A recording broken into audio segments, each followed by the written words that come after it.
Esto es, las fórmulas de la riqueza.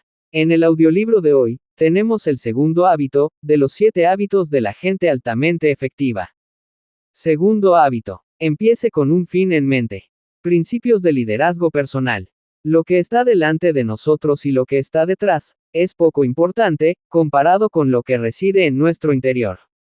Oliver Wendell Holmes, por favor, para leer las páginas que siguen busque un lugar donde esté a solas y nadie lo interrumpa. Suprima todo de su mente, salvo lo que vaya leyendo y lo que yo le invitaré a hacer. Olvídese de su agenda, de su negocio, de su familia, de sus amigos.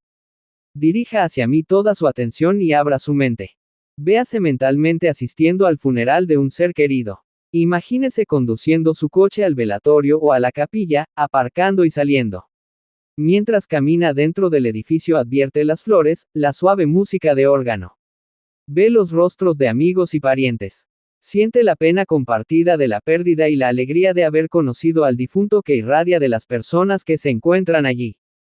Cuando llega al ataúd y mira adentro, de pronto queda cara a cara consigo mismo.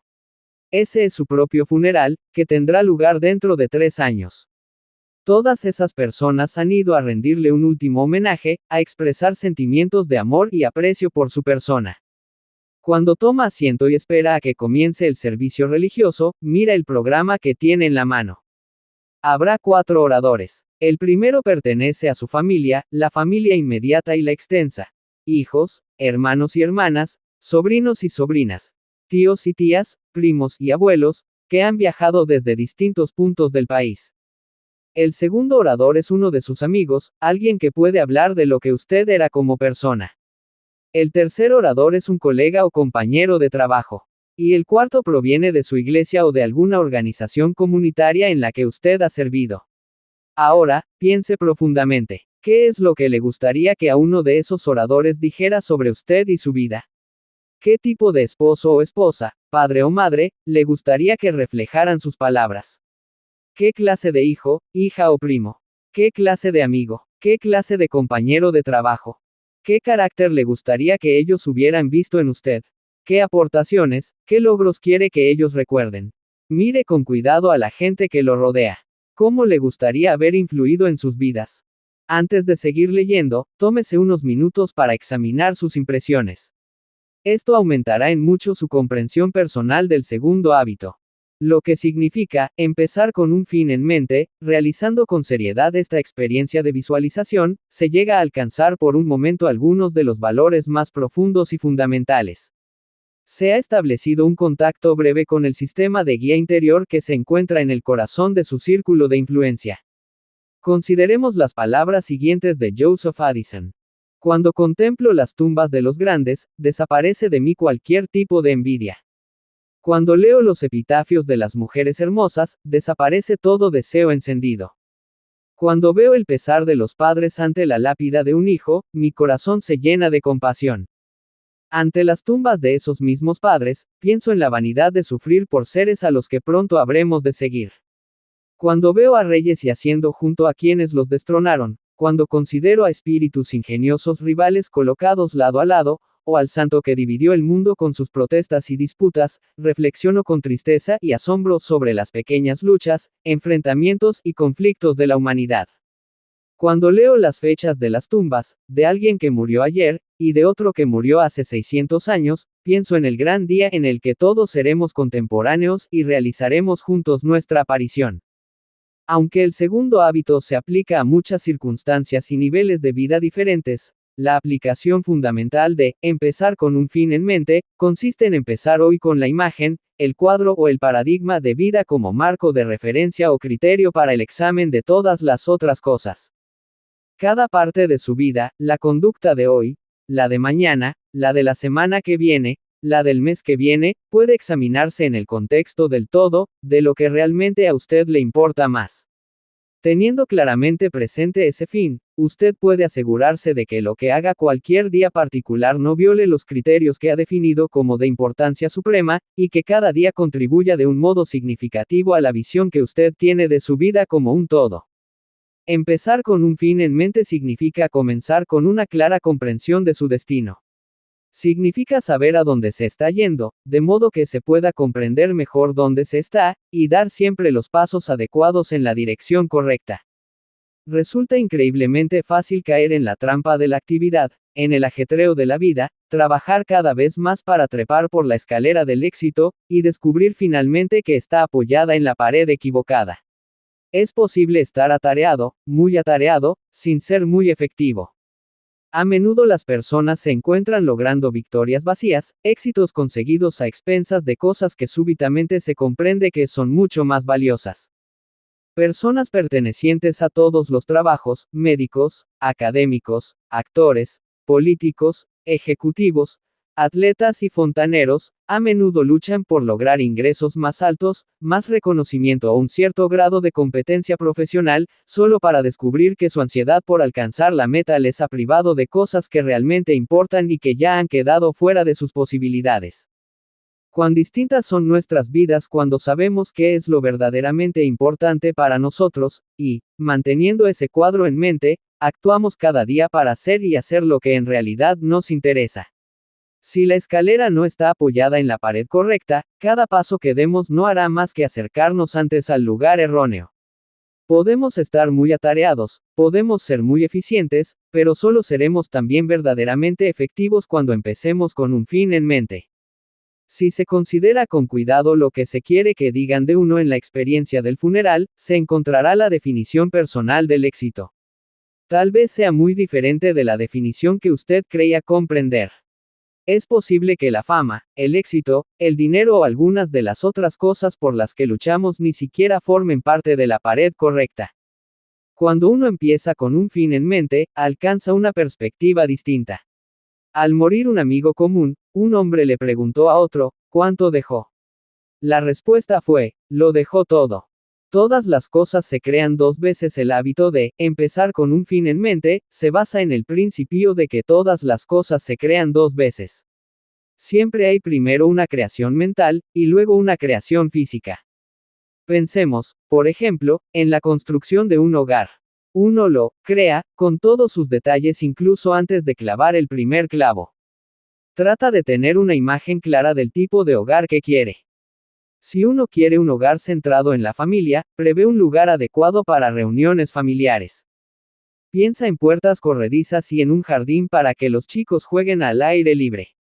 Trabaja con ideas. Se trabaja con la mente hasta llegar a una imagen clara de lo que uno quiere construir. Después se traza el plano y se elabora el proyecto de construcción.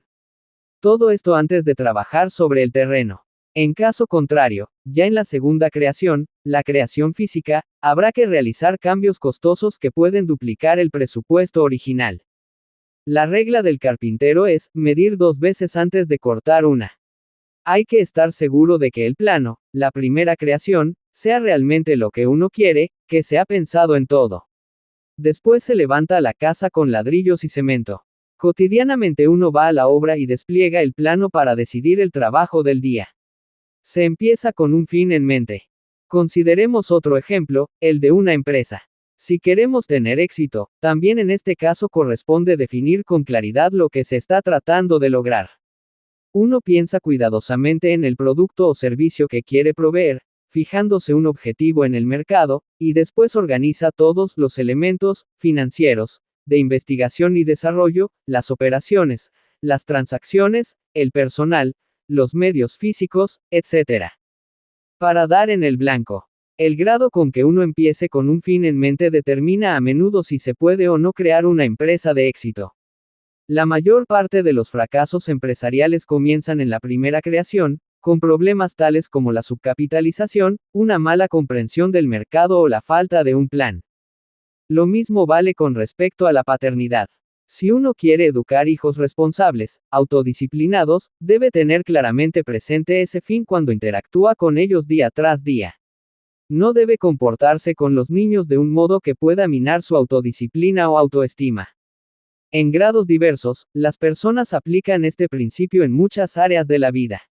Antes de emprender un viaje, fijamos nuestro destino y planificamos la mejor ruta. Antes de hacer un jardín, lo distribuimos mentalmente, o tal vez en un papel. Se escriben los discursos antes de pronunciarlos, se diseña la ropa antes de enhebrar la aguja. En la medida en que comprendamos el principio de las dos creaciones y aceptemos la responsabilidad de ambas, actuaremos dentro de los límites de nuestro círculo de influencia y lo ampliaremos. En la medida en que no operemos en armonía con este principio y nos hagamos cargo de la primera creación, reduciremos ese círculo. Por designio o omisión todas las cosas se crean dos veces, pero o todas las primeras creaciones responden a designios conscientes. En nuestras vidas personales, si no desarrollamos autoconciencia y no nos hacemos responsables de las primeras creaciones, estamos permitiendo por omisión que otras personas y las circunstancias que están fuera del círculo de influencia den forma a gran parte de nuestra vida.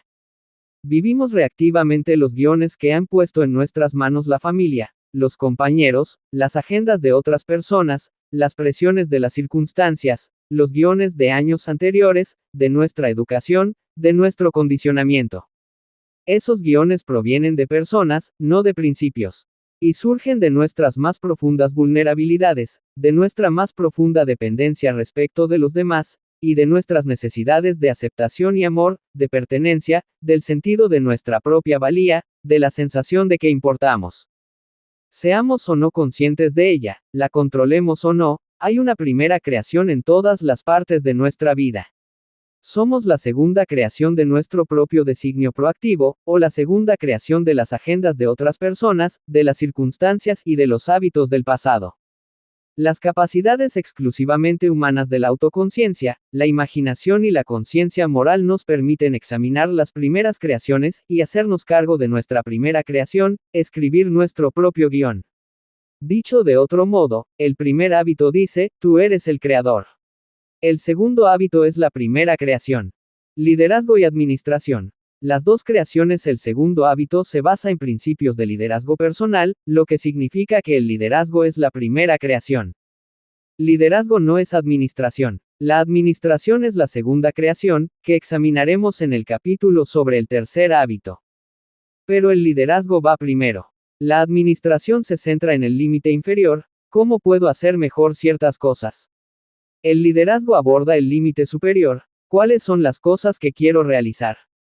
En palabras de Peter Drucker y Warren Bennis, administrar es hacer las cosas bien, liderar es hacer las cosas correctas.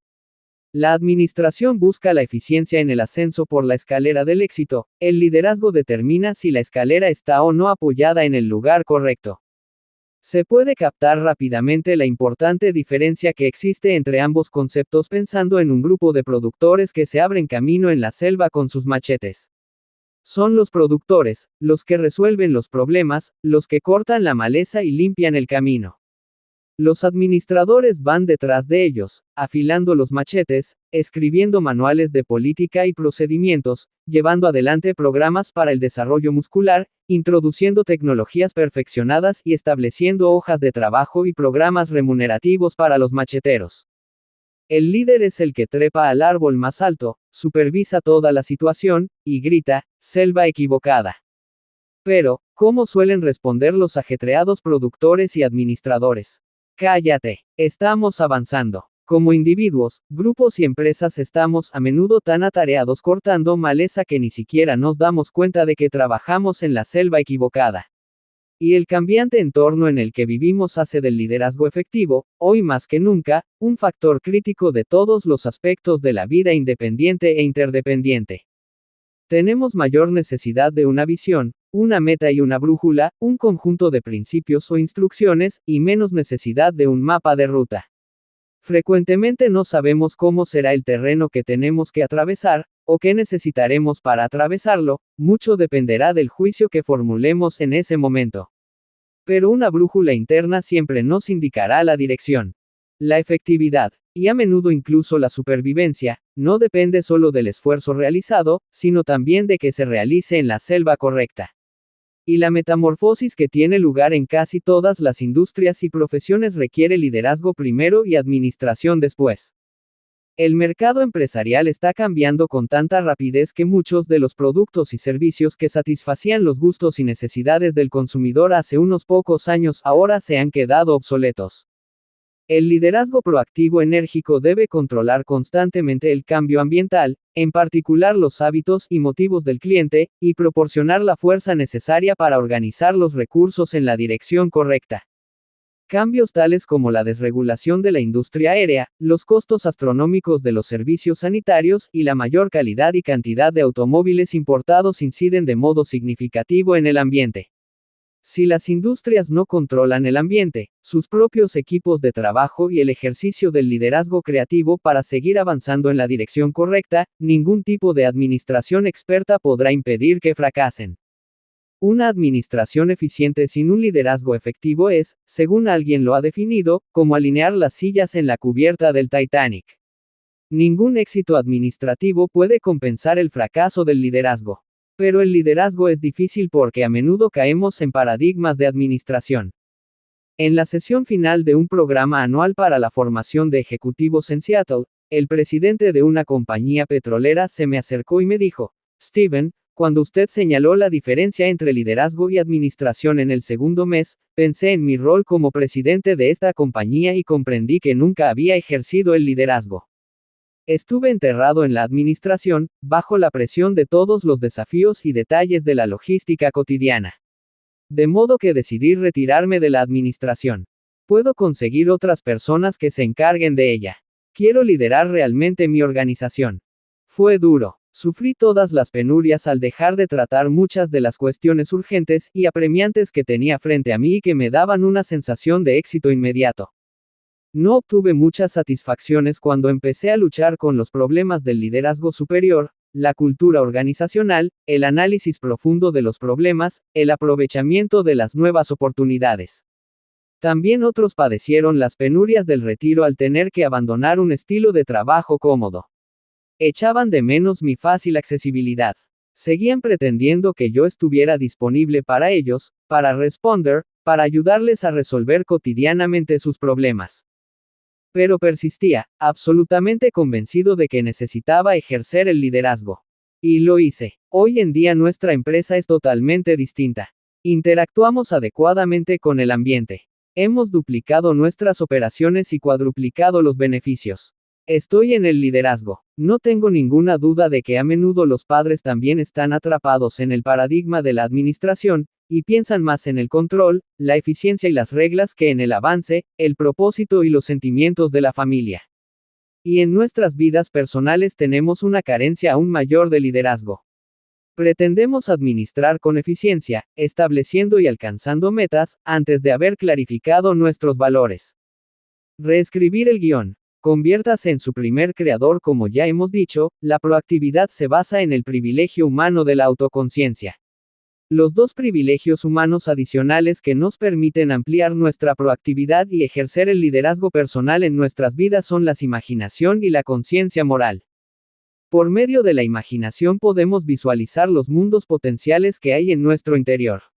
Por medio de la conciencia moral podemos entrar en contacto con leyes o principios universales, con nuestros talentos y formas de contribución particulares, y con las directrices personales con los cuales podremos desarrollarlos más efectivamente.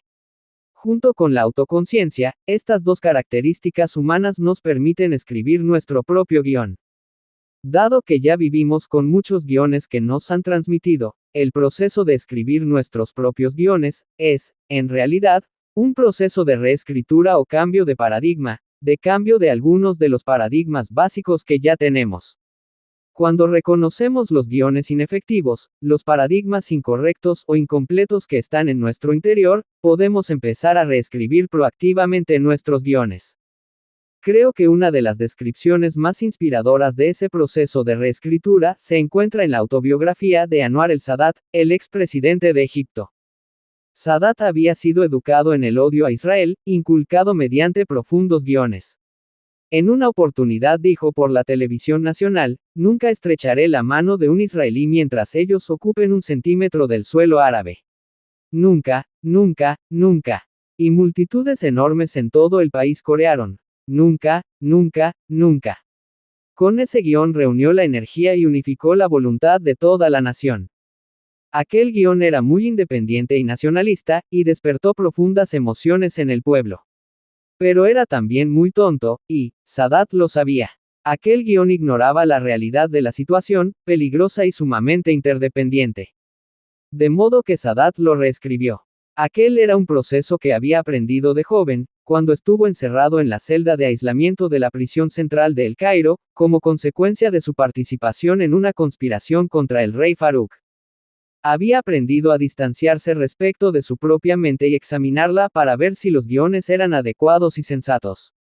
Había aprendido a vaciar su mente, y, por medio de un profundo proceso personal de meditación, trabajar con sus propias escrituras, su propia forma de plegaria, y reescribirse a sí mismo. Dice en su libro que casi lamentó tener que dejar la celda, porque fue allí donde comprendió que el verdadero éxito es el éxito que se obtiene con uno mismo. No consiste en tener cosas, sino en el autodominio, en la victoria sobre sí. Durante cierto periodo de la administración de Nasser, Sadat fue relegado a una posición de relativa insignificancia. Todos creían que estaba espiritualmente acabado, pero no era así. Estaba proyectando en su interior sus propias películas. No lo entendían. Él esperaba su momento. Cuando ese momento llegó, cuando se convirtió en presidente de Egipto y afrontó la realidad política, reescribió su guión respecto de Israel. Visitó la Knesset en Tel Aviv, e inició uno de los movimientos hacia la paz más renovadores de la historia del mundo, una osada iniciativa que finalmente condujo a los acuerdos de Camp David. Sadat supo emplear su autoconciencia, su imaginación y su conciencia moral en el ejercicio del liderazgo personal para cambiar un paradigma esencial y el modo en que veía la situación. Trabajó en el centro de su círculo de influencia. Y a partir de esa reescritura, de ese cambio de paradigma, se generaron cambios de conducta y actitud que afectaron a millones de vidas en el círculo de preocupación. Al desarrollar nuestra autoconciencia, muchos de nosotros descubrimos guiones inefectivos, hábitos profundamente enraizados y totalmente indignos de nosotros, por completo incongruentes con las cosas que verdaderamente valoramos en la vida. El segundo hábito dice que no es obligatorio vivir siguiendo esos guiones. Tenemos la responsabilidad de utilizar nuestra imaginación y creatividad para escribir otros nuevos, más efectivos, más congruentes con nuestros valores más profundos y con los principios correctos que dan sentido a nuestros valores. Supongamos, por ejemplo, que soy hipersensible y reacciono irracionalmente ante la conducta de mis hijos. Supongamos que cada vez que empiezan a hacer algo que me parece que es inadecuado, siento de inmediato un nudo en la boca del estómago. Estoy frente a una muralla que tengo que escalar, me preparo para la batalla. Mi objetivo no está en el desarrollo y la comprensión a largo plazo, sino en la conducta inmediata. Trato de ganar la batalla, no la guerra. Expongo públicamente mis municiones, soy más grande, ocupo una posición de autoridad, y grito o intimido, amenazo o castigo. Y gano. Allí estoy, victorioso, entre los escombros de una relación rota, mientras mis hijos se someten exteriormente e interiormente se rebelan, reprimiendo sentimientos que más tarde surgirán de modo aún peor. Ahora bien, en el funeral que visualizamos antes, si tuviera que hablar uno de mis hijos, me gustaría que su vida representara una victoria de la enseñanza, el adiestramiento y la disciplina con amor a lo largo de los años, y no que estuviera constituida únicamente por cicatrices de las heridas recibidas en escaramuzas de arreglo transitorio. Querría que su corazón y su mente estuvieran llenos del grato recuerdo de momentos profundos y significativos que hubiéramos pasado juntos. Querría que me recordara como padre amante que compartió las alegrías y las penurias del crecimiento. Querría que pensara en las veces en que se acercó a mí contándome sus problemas y preocupaciones. Querría haber escuchado, amado y ayudado. Querría que supiera que no fui perfecto, pero que hice cuanto estuvo a mi alcance. Y que lo amé, tal vez más que nadie en el mundo. La razón por la cual deseo todo eso es que, en mi más profundo interior, valoro a mis hijos. Los amo, quiero ayudarlos. Valoro mi rol como padre. Pero no siempre tengo esos valores a la vista. Estoy apresado, en la densa red de las cosas tenues. Lo que más importa está enterrado bajo capas de problemas apremiantes, preocupaciones inmediatas y conductas exteriores. Y el modo en que interactúo cotidianamente con mis hijos tiene poco que ver con mis sentimientos profundos respecto de ellos. Como soy autoconsciente, como tengo imaginación y conciencia moral, puedo examinar mis valores más profundos, comprender que el guión con el que vivo no está en armonía con esos valores, que mi vida no es el producto de mi propio designio proactivo, sino el resultado de la primera creación que he dejado en manos de las circunstancias y de otras personas. Y puedo cambiar. Puedo vivir a partir de mi imaginación y no de mi memoria. Puedo relacionarme con mi potencial ilimitado en lugar de hacerlo con mi pasado limitador. Puedo convertirme en mi propio primer creador. Empezar con un fin en mente significa enfocar mi rol como padre, y mis otros roles en la vida, teniendo claros mis valores y mi orientación. Significa ser responsable de mi propia y primera creación, reescribir mis guiones de modo que los paradigmas de los que surgen mi conducta y mis actitudes sean congruentes con mis valores más profundos y estén en armonía con los principios correctos. También significa empezar cada día teniendo esos valores firmemente presentes. Entonces, cuando aparezcan los problemas, los desafíos, podré tomar mis decisiones basándome en esos valores. Puedo actuar con integridad. No me veo obligado a reaccionar ante las circunstancias, guiado por emociones momentáneas. Puedo ser verdaderamente proactivo, verme impulsado por valores, porque mis valores ya están definidos. Un enunciado de la misión personal. El modo más efectivo que conozco de empezar con el fin en mente consiste en elaborar un enunciado de la misión, filosofía o credo personales. Se centra en lo que uno quiere ser, carácter, y hacer, aportaciones y logros, y en los valores o principios que dan fundamento al ser y al hacer. Mi amigo Rolf Ecker ha expresado cómo sigue su credo personal. Signo de cierre de interrogación. Primero el éxito en casa. Busca y merece la ayuda divina. Signo de cierre de interrogación. Nunca te comprometas con la deshonestidad. Signo de cierre de interrogación. Acuérdate de las otras personas implicadas. Signo de cierre de interrogación. Escucha a ambas partes antes de juzgar. Pide consejo a otros. Signo de cierre de interrogación. Defiende a los que no están presentes. Signo de cierre de interrogación. Sé sincero pero terminante. Signo de cierre de interrogación. Desarrolla una nueva habilidad cada año. Planifica hoy el trabajo de mañana.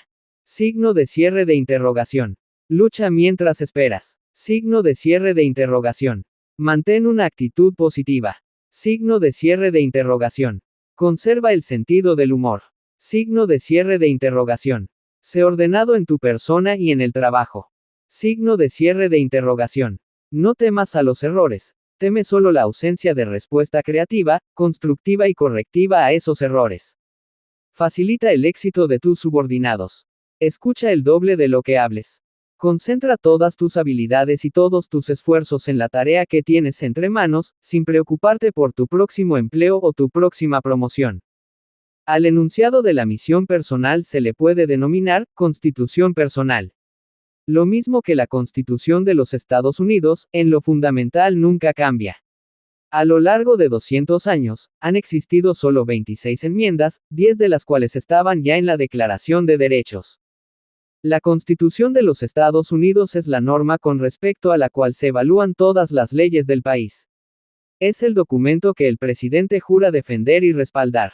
Establece el criterio para que a una persona se le conceda o no la ciudadanía. Es el cimiento y el punto de referencia que permite al pueblo sobrellevar traumas importantes como la Guerra de Secesión, Vietnam o el Watergate.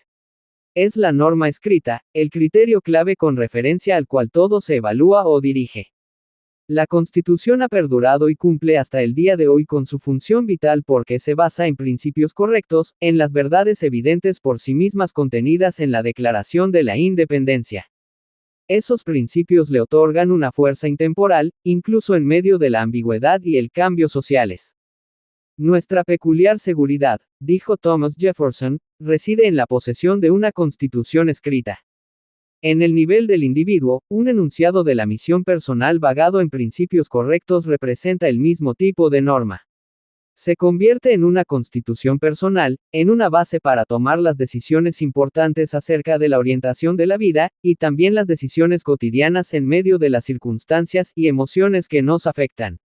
Otorga a los individuos la misma fuerza intemporal en medio del cambio. Las personas no pueden vivir en el cambio si en su interior no persiste un núcleo invariable.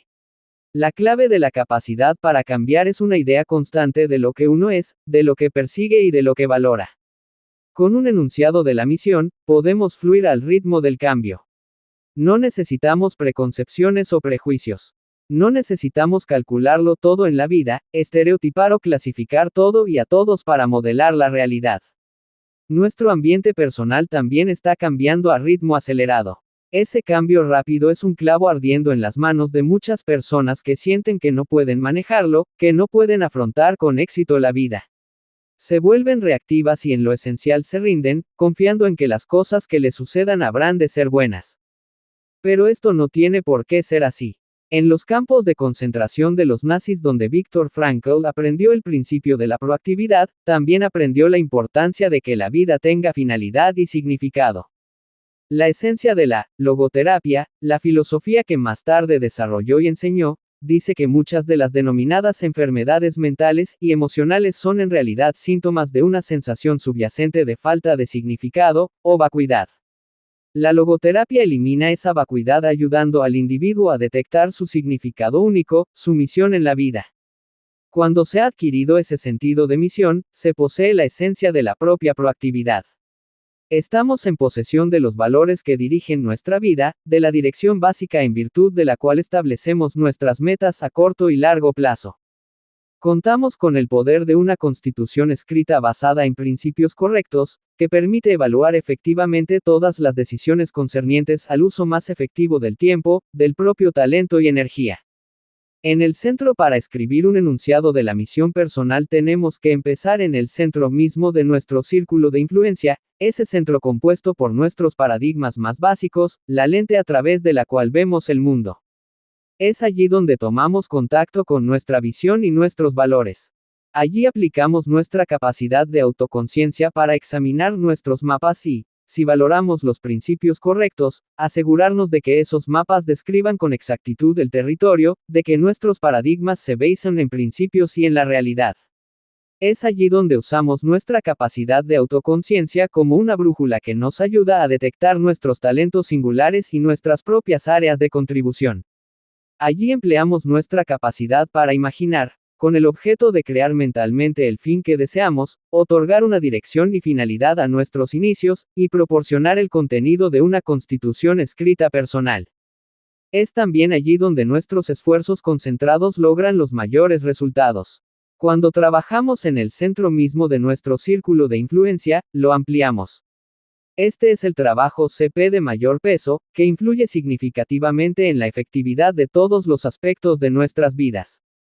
Lo que haya en el centro de nuestra vida será nuestra fuente de seguridad, guía, sabiduría y poder.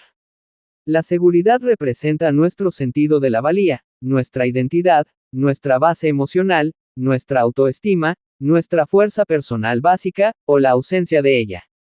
También allí donde nuestros esfuerzos concentrados logran los mayores resultados. Cuando trabajamos en el centro mismo de nuestro círculo de influencia, lo ampliamos. Este es el trabajo CP de mayor peso, que influye significativamente en la efectividad de todos los aspectos de nuestras vidas. Lo que haya en el centro de nuestra vida será nuestra fuente de seguridad, guía, sabiduría y poder. La seguridad representa nuestro sentido de la valía, nuestra identidad, nuestra base emocional, nuestra autoestima, nuestra fuerza personal básica, o la ausencia de ella. La sabiduría es nuestra perspectiva de la vida, nuestro sentido del equilibrio, nuestra comprensión del modo en que se aplican los diversos principios y partes, y de las relaciones que establecen entre sí. Abarca el juicio, el discernimiento, la comprensión. Es una gestalt o unidad, un todo integrado. El poder es la capacidad o facultad de actuar, la fuerza y potencia para realizar algo. Es la energía vital para elegir y decidir. Incluye también la capacidad para superar hábitos profundamente enraizados y cultivar otros superiores, más efectivos. Esos 4 factores, seguridad, guía, sabiduría y poder, son interdependientes. La seguridad y la guía clara otorgan verdadera sabiduría, y la sabiduría se convierte en la chispa o el catalizador que libera y dirige el poder. Cuando esos 4 factores están presentes juntos, armonizándose y vivificándose entre sí, dan origen a la gran fuerza de una personalidad noble, un carácter equilibrado, un individuo hermosamente integrado. Estos factores de sustentación también subyacen en todas las otras dimensiones de la vida. Y en ningún caso se trata de cuestiones excluyentes. La medida en que se haya desarrollado cada uno de ellos puede esquematizarse de algún modo en un continuum muy semejante al continuum de la madurez que hemos descrito antes. En el límite inferior, los 4 factores son débiles. Básicamente dependemos de las circunstancias o de otras personas, cosas sobre las que no tenemos ningún control directo. En el límite superior el control es nuestro.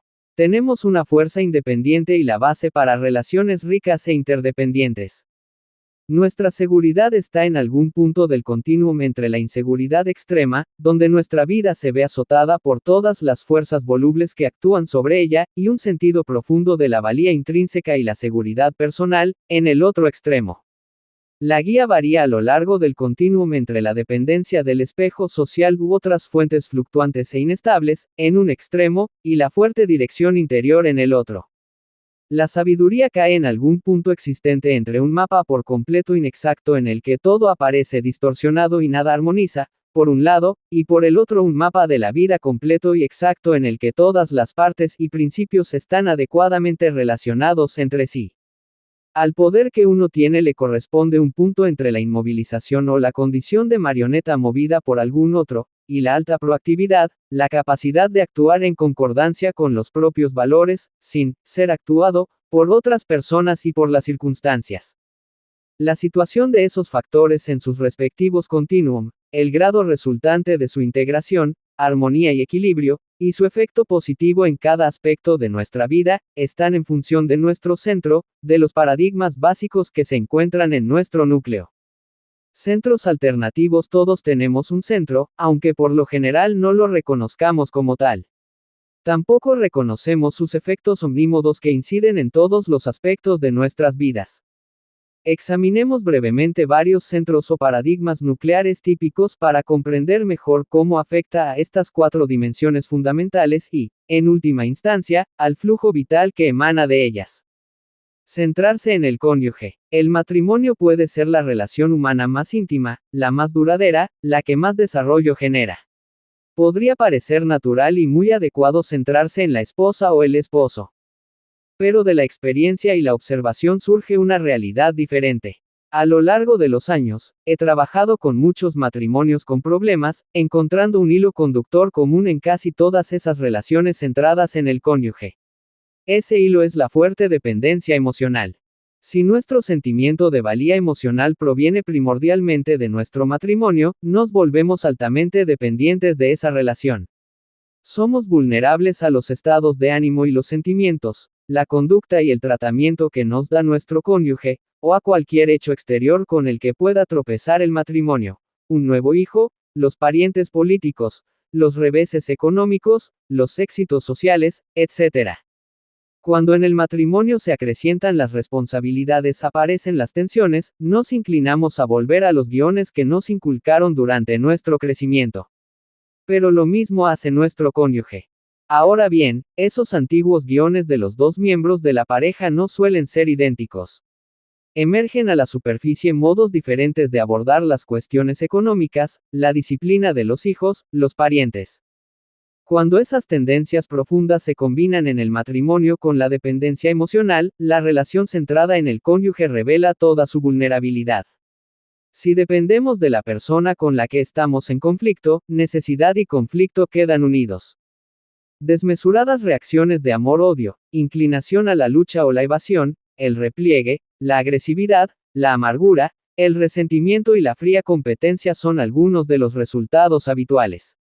Cuando aparecen tendemos a retroceder a inclinaciones y hábitos aún más antiguos, en un esfuerzo por justificar y defender nuestra propia conducta y atacar la de nuestro cónyuge. Inevitablemente, al sentirnos demasiado vulnerables, necesitamos protegernos de las nuevas heridas. De modo que recurrimos al sarcasmo, al humor hiriente, a la crítica, a todo lo que nos evite sacar a la luz nuestra ternura interior. Cada parte tiende a esperar que la otra tome la iniciativa en el amor, solo para sentirse defraudada pero también confirmada en la justicia de las acusaciones que hace. En relaciones de este tipo, cuando todo parece ir bien, no hay más que una falsa seguridad. Actúan como guía las emociones del momento. La sabiduría y el poder se pierden en las interacciones negativas contradependientes. Centrarse en la familia. Otro centro común es la familia. También esto parece ser natural y adecuado. Como área de dedicación y compromiso profundos, proporciona grandes oportunidades para relaciones intensas, para amar, compartir, para mucho de lo que hace que la vida sea digna de vivirse. Pero como centro, paradójicamente, destruye los mismos elementos necesarios para el éxito familiar. Las personas centradas en la familia obtienen su sentido de la seguridad o la valía personal de la tradición, cultura y reputación familiares. De tal modo, se vuelven vulnerables a cualquier cambio de esa tradición o cultura y a cualquier influencia que afecte a esa reputación. Los padres centrados en la familia no tienen la libertad emocional ni el poder de educar a sus hijos pensando en su verdadero bienestar.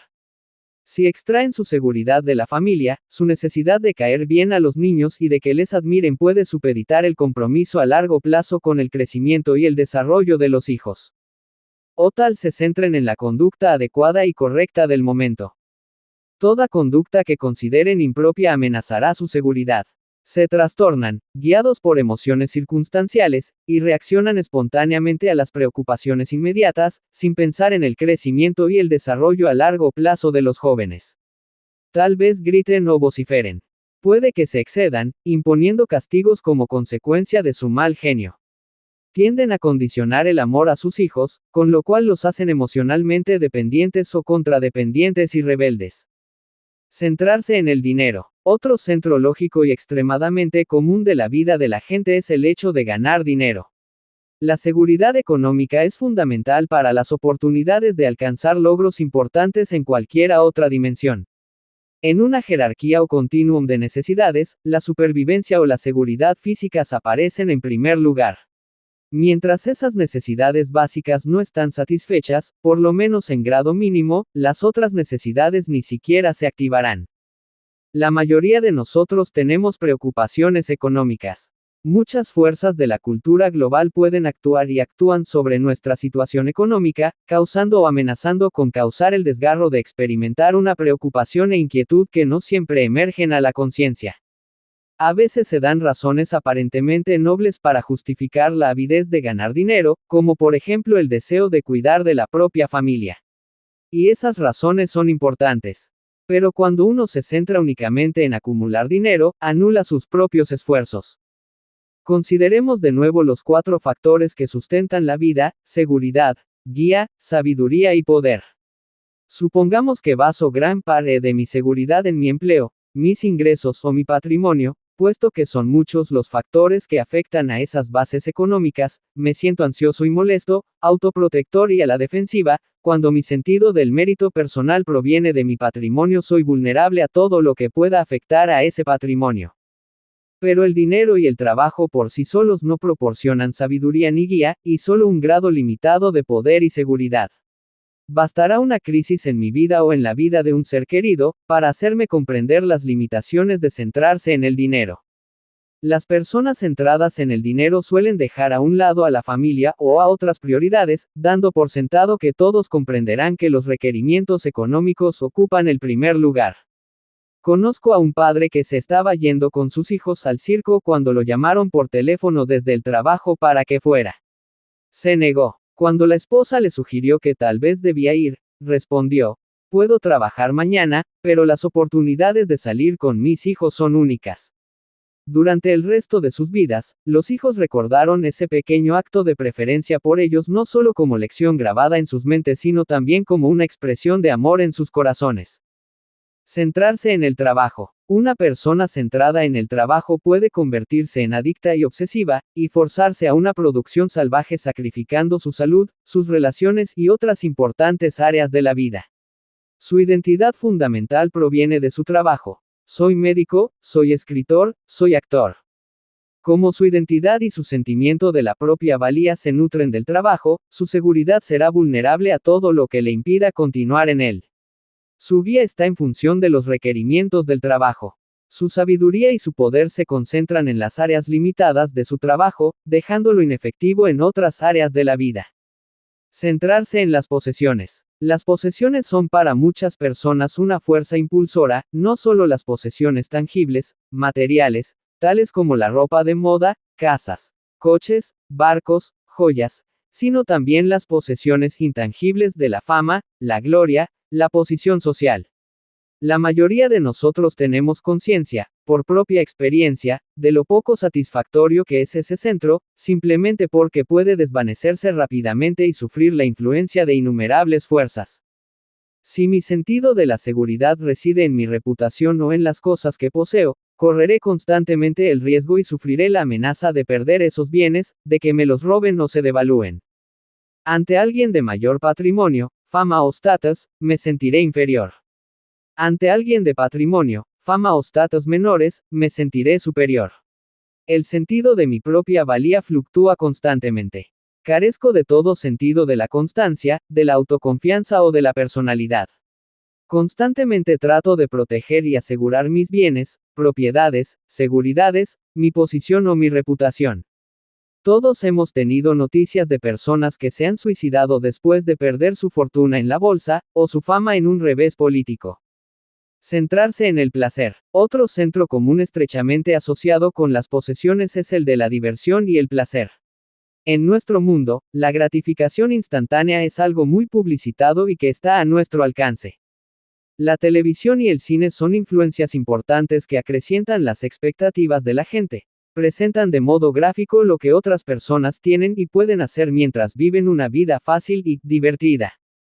Se describe gráficamente el esplendor de los estilos de vida centrados en el placer, es cierto, pero los resultados naturales de esos estilos de vida, los efectos en el interior de la persona, en la productividad y en las relaciones, casi nunca se presentan con fidelidad. El placer inocente en grado moderado relaja el cuerpo y la mente, y promueve las relaciones familiares y de otro tipo. Pero el placer por sí mismo no ofrece ninguna satisfacción profunda o duradera, ni ningún sentido de la realización. La persona centrada en el placer, que siempre acaba aburriéndose con cada uno de los sucesivos niveles de diversión, constantemente reclama más y más. De modo que el nuevo placer tiene que ser mayor y mejor, más excitante, con una cima más alta. Una persona en ese estado se vuelve casi enteramente narcisista, e interpreta toda su vida en los términos del placer que le proporciona aquí y ahora. Demasiadas vacaciones que son demasiado largas, demasiado cine, demasiada televisión, demasiado tiempo invertido en los juegos electrónicos, demasiado ocio indisciplinado en el cual el individuo elige continuamente el camino del menor esfuerzo, son cosas que erosionan gradualmente una vida. De ese modo, las capacidades de la persona permanecen adormecidas, el talento no se desarrolla, la mente y el espíritu se aletargan y el corazón sufre insatisfecho. ¿Dónde están la seguridad, la guía, la sabiduría y el poder? En el extremo inferior del continuum, en el placer de un instante fugitivo. Malcolm Muggeridge ha escrito, A 20th Century Testimony. Cuando recuerdo mi vida, cosa que a veces hago, lo que me sorprende con más fuerza es que lo que en su momento parecía significativo y seductor, ahora parece sumamente fútil y absurdo. Por ejemplo, el éxito en sus diversas formas, el ser conocido y elogiado, los placeres ostensibles, como el de ganar dinero o seducir mujeres, o viajar, moviéndose por el mundo de aquí para allá y de arriba abajo como Satán, explicando y experimentando todo lo que la feria de las vanidades tiene para ofrecer. Vistos retrospectivamente, todos estos ejercicios de autosatisfacción parecen pura fantasía, lo que Pascal llamaba, lamer la tierra. Centrarse en amigos o enemigos. En particular los jóvenes, pero no solo ellos, tienden a centrarse en los amigos. La aceptación y la pertenencia a un grupo de iguales pueden tener una importancia casi suprema.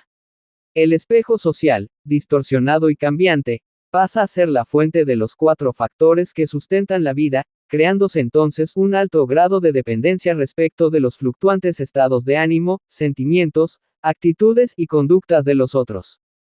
La amistad puede también centrarse exclusivamente en una sola persona de una manera comparable a algunas dimensiones del matrimonio, generando dependencia emocional respecto de un individuo, una espiral ascendente de necesidad, conflicto, y las interacciones negativas resultantes. ¿Y qué decir cuando es un enemigo el situado en el centro de la propia vida? La mayoría de las personas nunca piensan en ello, y probablemente ninguna lo hace conscientemente. Sin embargo, es muy común que la gente se centre en un enemigo, en particular cuando existe una interacción frecuente entre quienes se encuentran en un conflicto real. Cuando alguien siente que ha sido injustamente tratado por una persona emocional o socialmente significativa, es muy fácil que se obsesione con esa injusticia y convierta a la otra persona en el centro de su vida. En lugar de conducir proactivamente su existencia, la persona centrada en el enemigo reacciona con contradependencia a la conducta y las actitudes de un enemigo percibido. Un amigo mío que daba clases en una universidad se sentía muy aturdido a causa de las impertinencias de cierto administrador con el que mantenía una relación negativa. Se permitía pensar constantemente en aquel hombre hasta que se convirtió en una obsesión. Le preocupaba tanto que ello influyó en la calidad de sus relaciones con la familia, con su iglesia y con sus compañeros de trabajo. Por fin llegó a la conclusión de que tenía que dejar la universidad y aceptar un puesto docente en alguna otra parte. Le pregunté entonces, ¿preferirías realmente enseñar en esa universidad, si ese hombre no estuviera allí? Sí, contestó, pero mientras él esté allí, quedarme sería una acción destructiva en todos los aspectos de mi vida.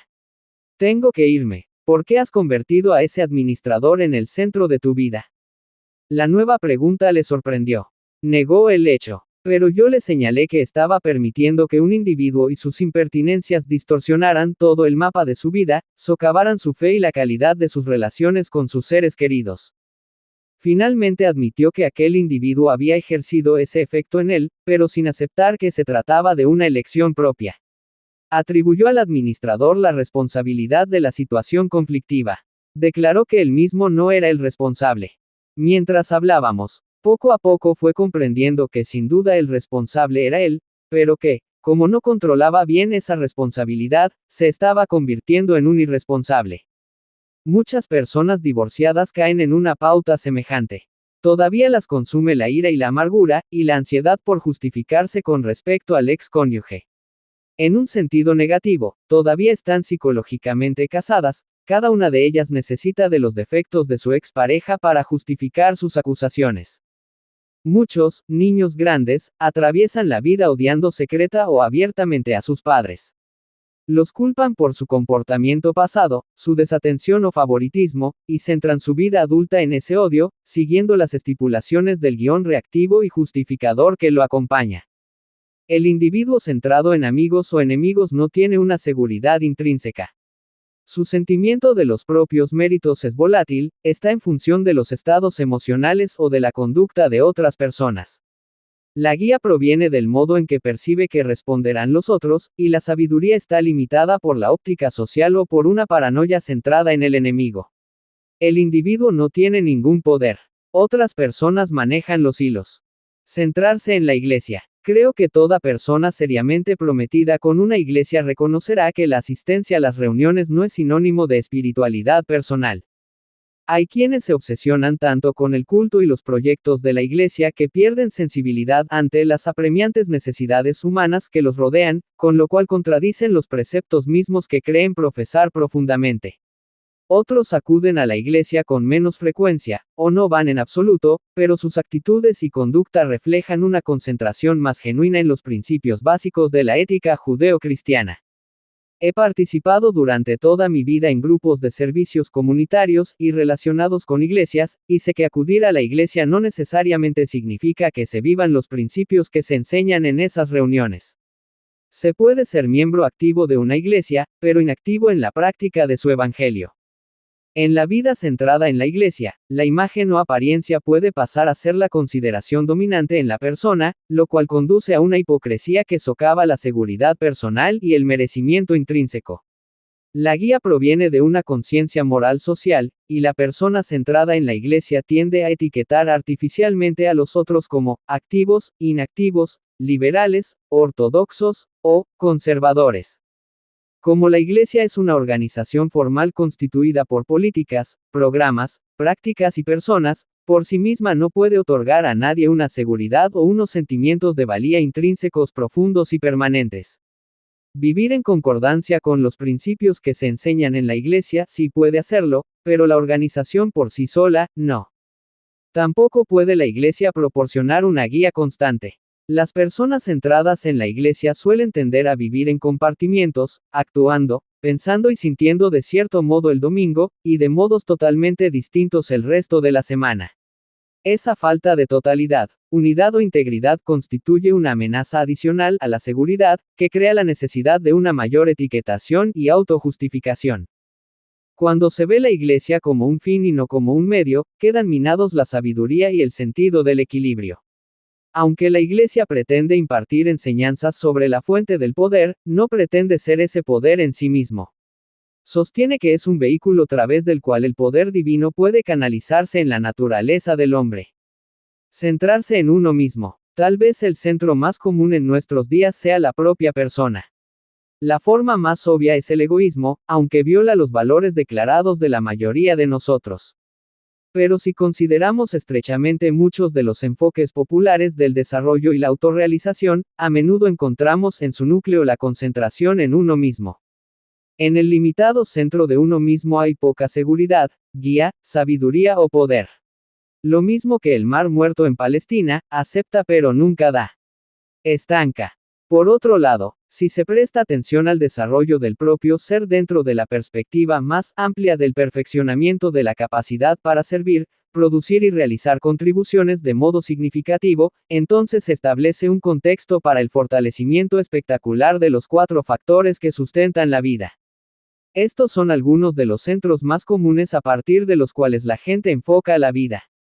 Suele ser mucho más fácil reconocer el centro en la vida de otro que verlo en la propia.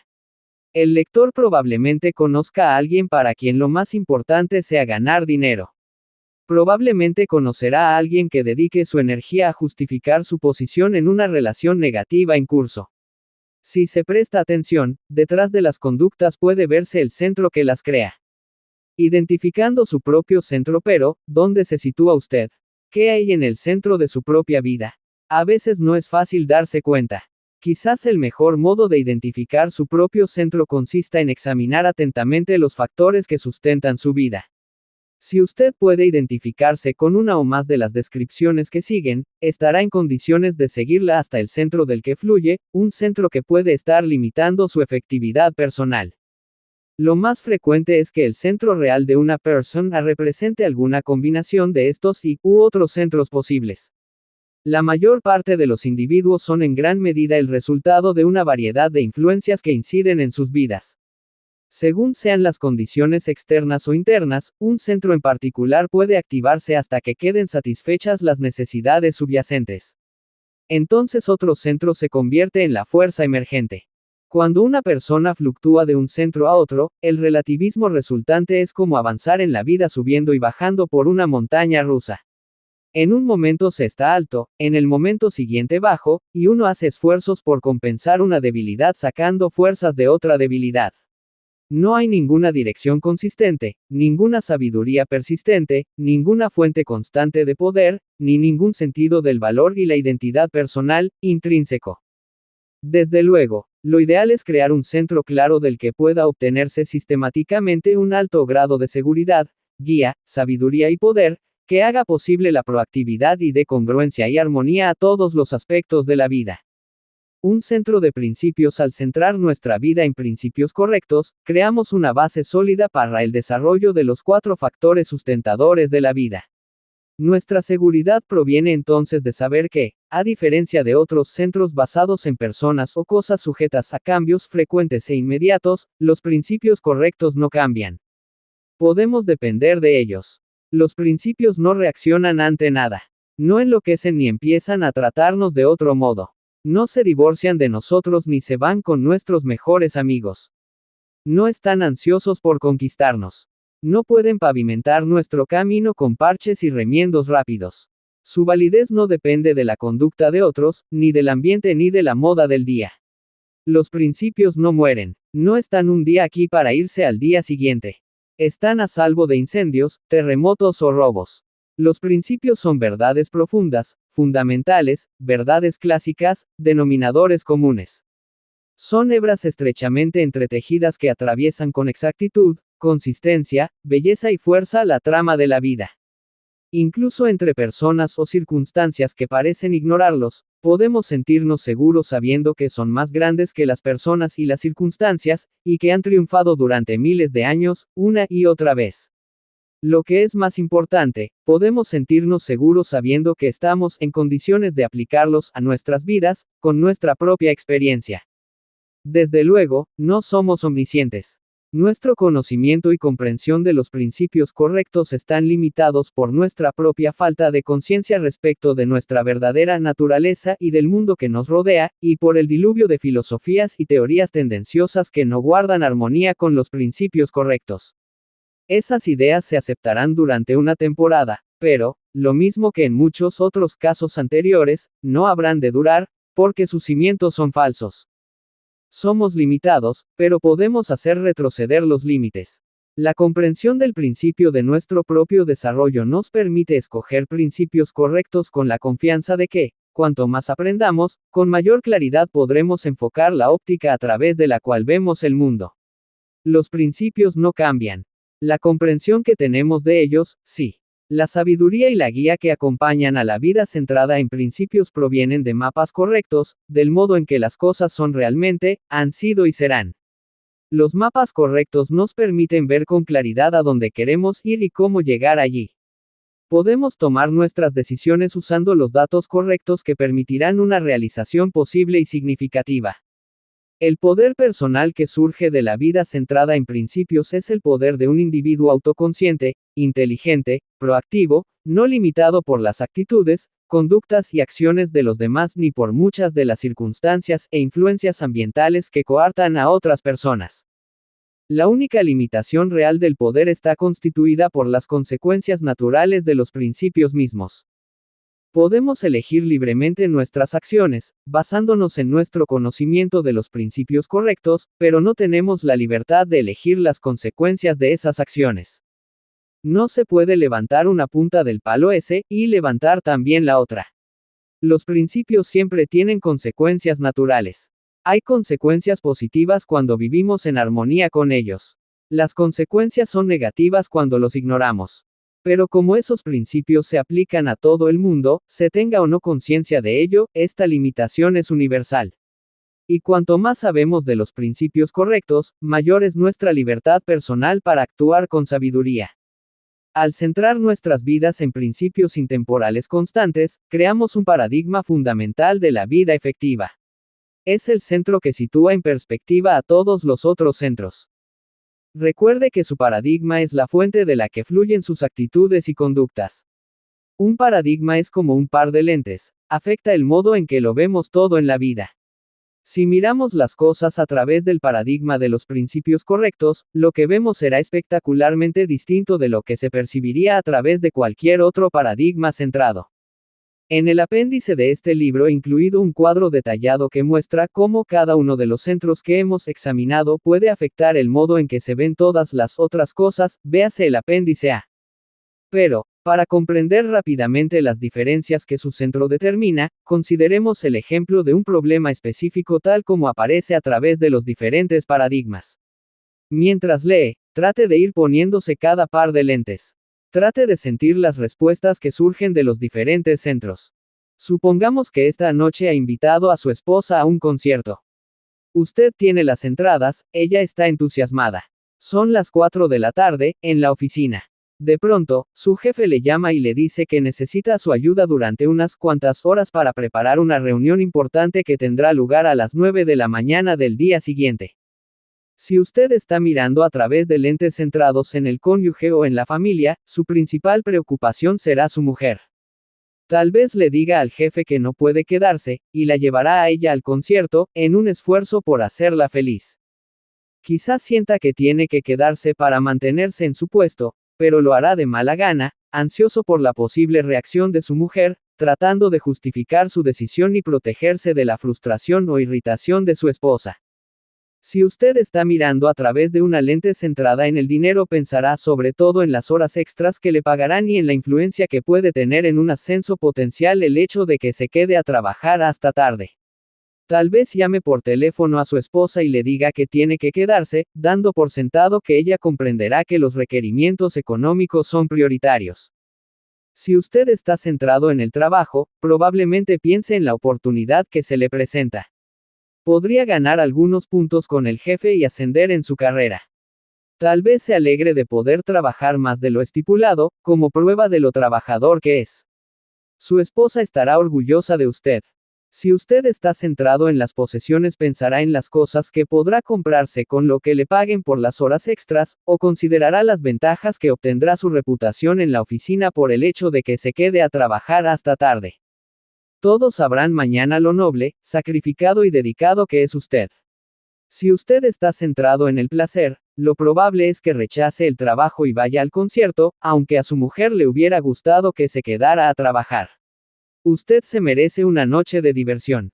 Si usted está centrado en los amigos, su decisión se verá influida por el hecho de que haya invitado o no a algunos amigos a ir al concierto. O de que sus amigos de la oficina también se queden a trabajar. Si usted está centrado en los enemigos, puede que se quede porque sabe que de ese modo obtendrá una considerable ventaja sobre una persona de la oficina que cree ser el principal recurso de la compañía.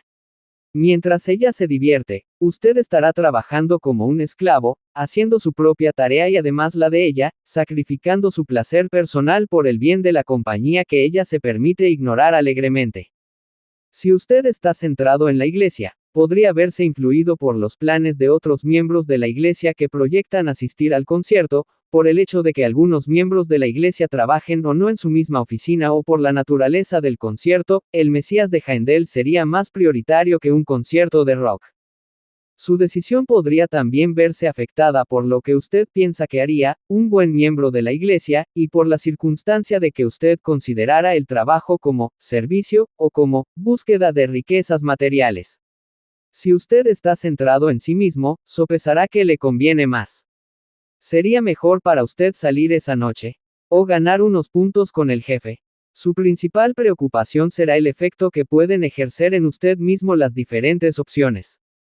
Cuando consideramos los diversos modos de ver un hecho único, puede sorprender que en nuestras interacciones encontremos problemas de percepción del tipo joven, anciana. Comprende el lector cuán esencialmente nos afectan nuestros centros. Cómo afectan nuestras motivaciones, nuestras decisiones cotidianas, nuestras acciones o, en demasiados casos, nuestras reacciones, nuestras interpretaciones de los hechos. Por ello resulta tan importante identificar el propio centro.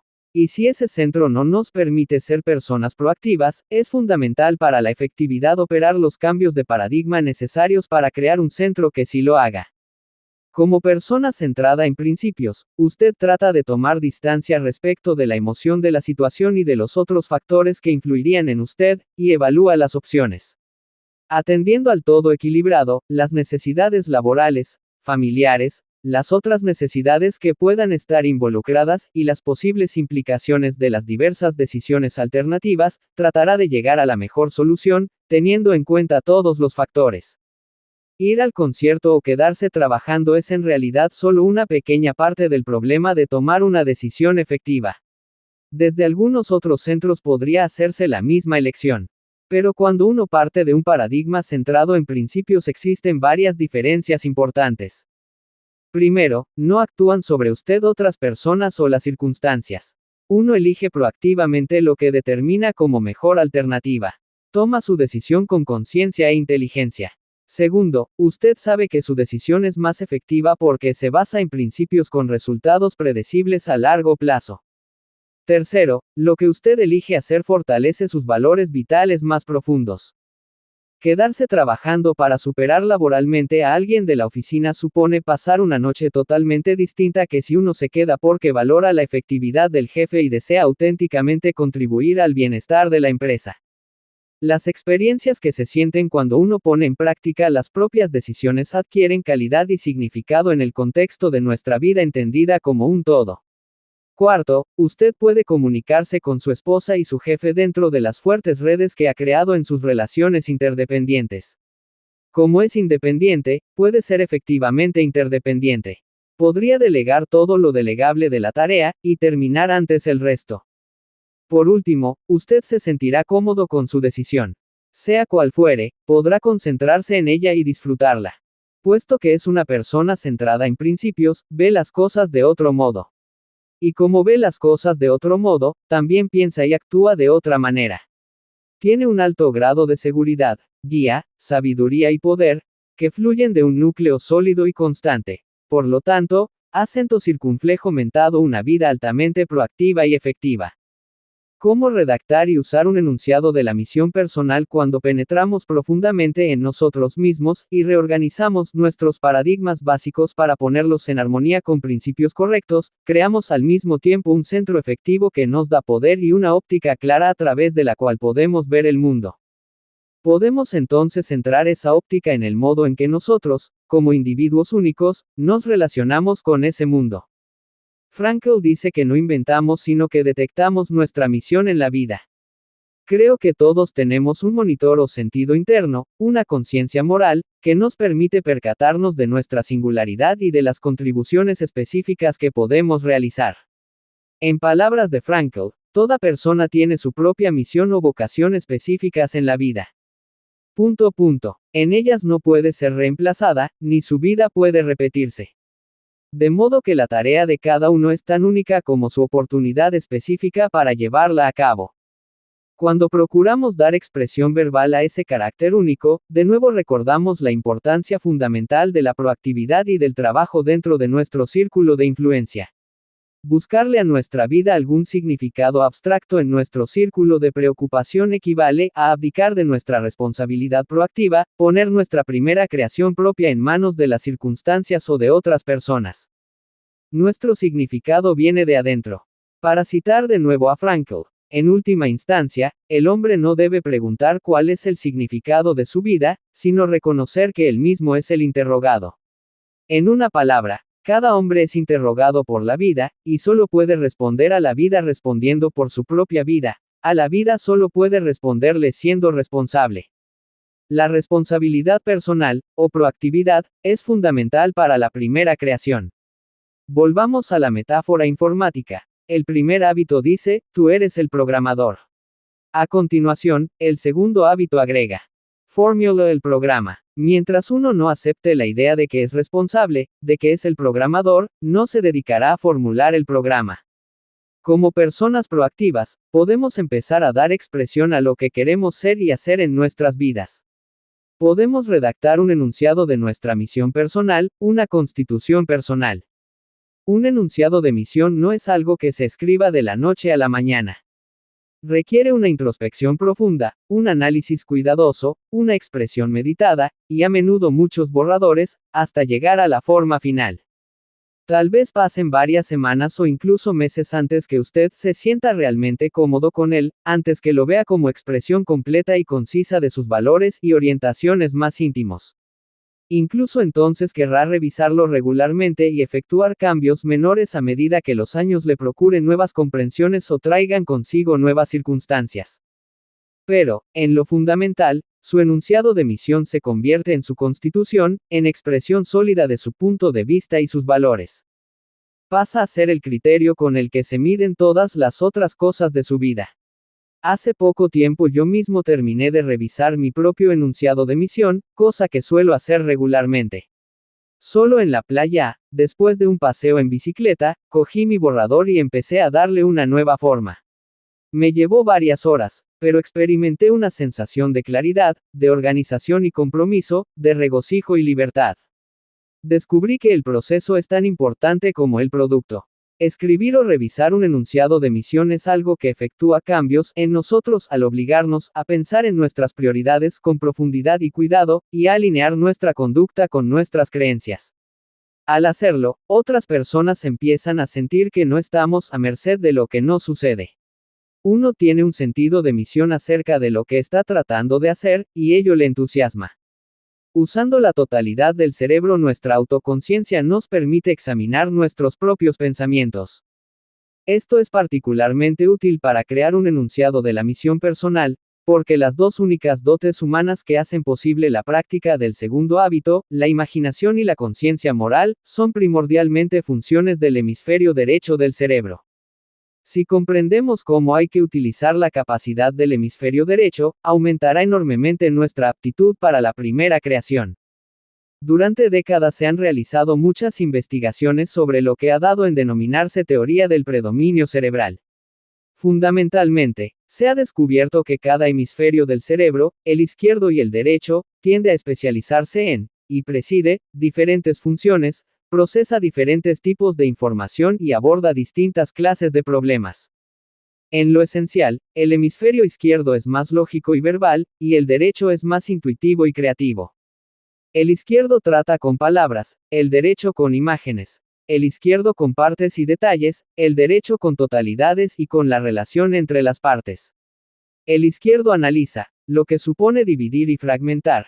El derecho sintetiza, lo que significa unir. El izquierdo piensa secuencialmente, el derecho piensa de modo simultáneo y holístico. El izquierdo está ligado al tiempo, el derecho está exento de tiempo. Aunque empleamos ambos hemisferios cerebrales, por lo general uno u otro tiende a prevalecer en cada individuo. Desde luego, lo ideal es cultivar y desarrollar una buena comunicación entre los dos hemisferios, de modo que se pueda advertir primero qué es lo que la situación requiere, y después emplear la herramienta adecuada para abordarla. Pero la gente tiende a quedarse en la zona cómoda de su hemisferio dominante, y a procesar todas las situaciones en concordancia con una preferencia cerebral izquierda o derecha. Como dice Abraham Maslow, el que es hábil con el martillo tiende a pensar que todo es un clavo. Hay otro factor que afecta a la diferencia perceptiva del tipo, joven, anciana. Las personas con predominio cerebral derecho o izquierdo tienden a ver las cosas de distinto modo. Vivimos primordialmente en un mundo en el que domina el hemisferio izquierdo, en el que están entronizadas las palabras, las mediciones y la lógica, mientras que el aspecto más creador, intuitivo, sensitivo y artístico de nuestra naturaleza suele estar subordinado. A muchos de nosotros nos resulta más difícil utilizar la capacidad de nuestro hemisferio cerebral derecho. Se admite que esa es una descripción esquemática y que nuevos estudios, sin duda, arrojarán más luz sobre el funcionamiento cerebral. Pero lo que aquí interesa es que el cerebro es capaz de desempeñar muchas funciones de distinto tipo, y que cuando tomamos conciencia de sus diversas aptitudes podemos emplear deliberadamente nuestras mentes para satisfacer necesidades específicas de modos más efectivos. Dos maneras de utilizar el cerebro derecho. Si tomamos como modelo la teoría del predominio cerebral, resulta evidente que la calidad de nuestra primera creación se verá influida significativamente por la aptitud que tengamos para utilizar nuestro cerebro derecho, el creativo. Cuanto más podamos servirnos de la capacidad del hemisferio derecho, más acabadamente podremos visualizar, sintetizar y trascender el momento y las circunstancias presentes, proyectar una imagen holística de lo que queremos hacer y ser en la vida. Ampliar la perspectiva. A veces una experiencia imprevista desactiva el ambiente y las pautas de pensamiento del cerebro izquierdo, y pone en funcionamiento el hemisferio derecho. La muerte de un ser querido, una enfermedad grave, un revés económico o la adversidad extrema pueden determinar que hagamos un alto en el camino, echemos una mirada a nuestra vida, y nos formulemos algunas preguntas difíciles. ¿Qué es lo realmente importante? ¿Por qué estoy haciendo lo que hago? Pero si uno es proactivo, no tiene que esperar que las circunstancias u otras personas creen experiencias que amplíen la perspectiva. Uno puede crear conscientemente su propia perspectiva. Hay algunas maneras de hacerlo. Por medio del poder de la imaginación se puede visualizar el propio funeral, como hicimos al comienzo de este capítulo. Se puede escribir el propio elogio póstumo. Redacte realmente el suyo. Sea específico. El lector puede visualizar sus bodas de plata y después sus bodas de oro. Haga que su cónyuge las visualice con usted. Trate de captar la esencia de la relación familiar que quiere crear por medio de su dedicación cotidiana durante periodos de 25 y 50 años. También se puede visualizar la jubilación. ¿Qué aportaciones, qué logros querrá haber realizado en su campo? ¿Qué planes tendrá para después de jubilarse? Iniciará una segunda carrera. Amplíe su mente. Visualícelo todo con riqueza de detalles. Abarque tantos sentimientos y emociones como le resulte posible. Aplique en ello todos los sentidos que pueda. Yo he realizado ejercicios de visualización de este tipo en algunas de mis clases universitarias. Supongamos que solo les queda un semestre de vida, les digo a mis alumnos, y que ese semestre tienen que pasarlo en la escuela como buenos alumnos. Visualicen de qué modo lo pasarían. De pronto todas las cosas aparecen situadas en una perspectiva diferente. Pronto surgen a la superficie ciertos valores que antes ni siquiera se reconocían. También pedí a los estudiantes que vivieran con esa perspectiva ampliada durante una semana, y que llevaran un diario de sus experiencias. Los resultados son muy reveladores. Los jóvenes empezaron por escribir a sus padres, diciéndoles cuánto los querían y apreciaban.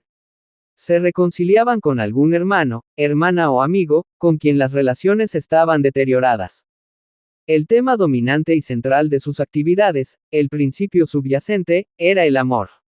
La futilidad de la crítica, tal vez incluso de leal, de los malos pensamientos, las culpas y las acusaciones, se hace muy evidente cuando se piensa que solo nos queda muy poco tiempo de vida.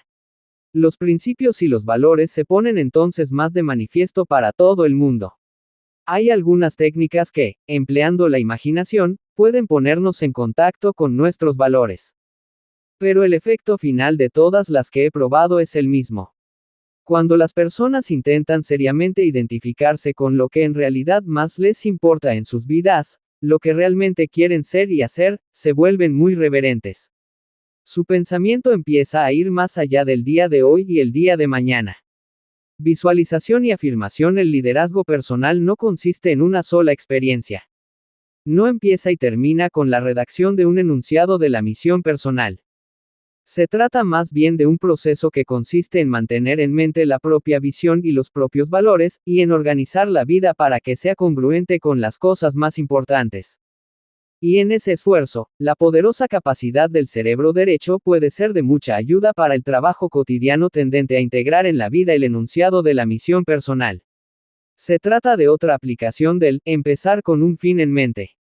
Volvamos ahora a un ejemplo anterior. Supongamos que soy un padre que ama profundamente a sus hijos. Supongamos que identifico ese hecho como uno de los valores fundamentales de mi enunciado de la misión personal. Pero supongamos también que en mi conducta diaria tengo problemas porque reacciono en términos desmesurados.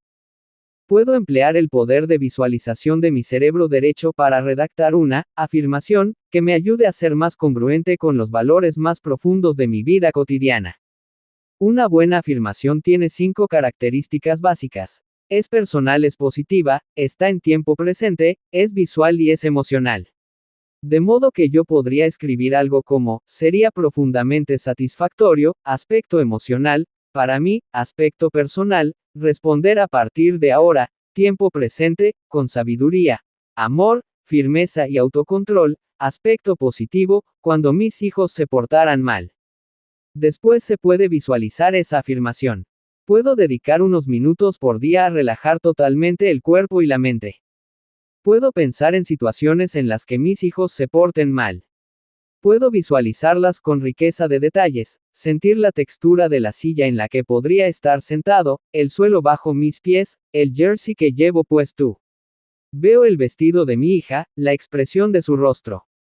Cuanto más vivida y claramente pueda imaginar los detalles, más profunda será mi experiencia, y en menor medida me encontraré ante ella como simple espectador. Entonces puedo visualizar que la niña hace algo muy específico que me saca de mis casillas y me provoca un estallido de mal genio. Pero en lugar de mi respuesta normal, puedo verme conduciendo la situación con todo el amor, el poder y el autocontrol que he expresado en mi afirmación. Puedo escribir el programa, el guión, en armonía con mis valores, con el enunciado de mi misión personal. Si lo hago día tras día, mi conducta cambiará. En lugar de vivir los guiones que inscribieron en mí mis propios padres, la sociedad, mi herencia genética o mi ambiente, viviré el guión que yo mismo haya redactado a partir de mi propio sistema de valores, que yo mismo haya elegido. He empleado ampliamente este proceso de afirmación con mi hijo Sean, en su carrera en el fútbol americano. Empezamos cuando él jugaba de medio en la escuela media, y finalmente le enseñé a hacerlo por sí mismo. Primero tratábamos de que entrara en un estado mental relajado mediante ejercicios de respiración profunda y una técnica de relajación muscular progresiva, de modo que se tranquilizara interiormente. Entonces le ayudaba a visualizarse directamente en el calor de las más tensas situaciones imaginables. Imaginaba una gran ofensiva relámpago que avanzaba hacia él rápidamente. Tenía que advertir esa ofensiva y responder a ella, imaginarse avisando a la línea de defensa y organizando una jugada sin ningún tipo de dudas. Se veía en opciones en las que normalmente no pensaba. En un momento de su carrera de futbolista me dijo que se encontraba en una tensión continua. Mientras hablábamos comprendí que estaba visualizando la tensión.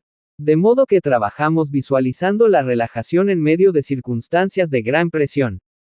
Descubrimos que la naturaleza de la visualización es muy importante.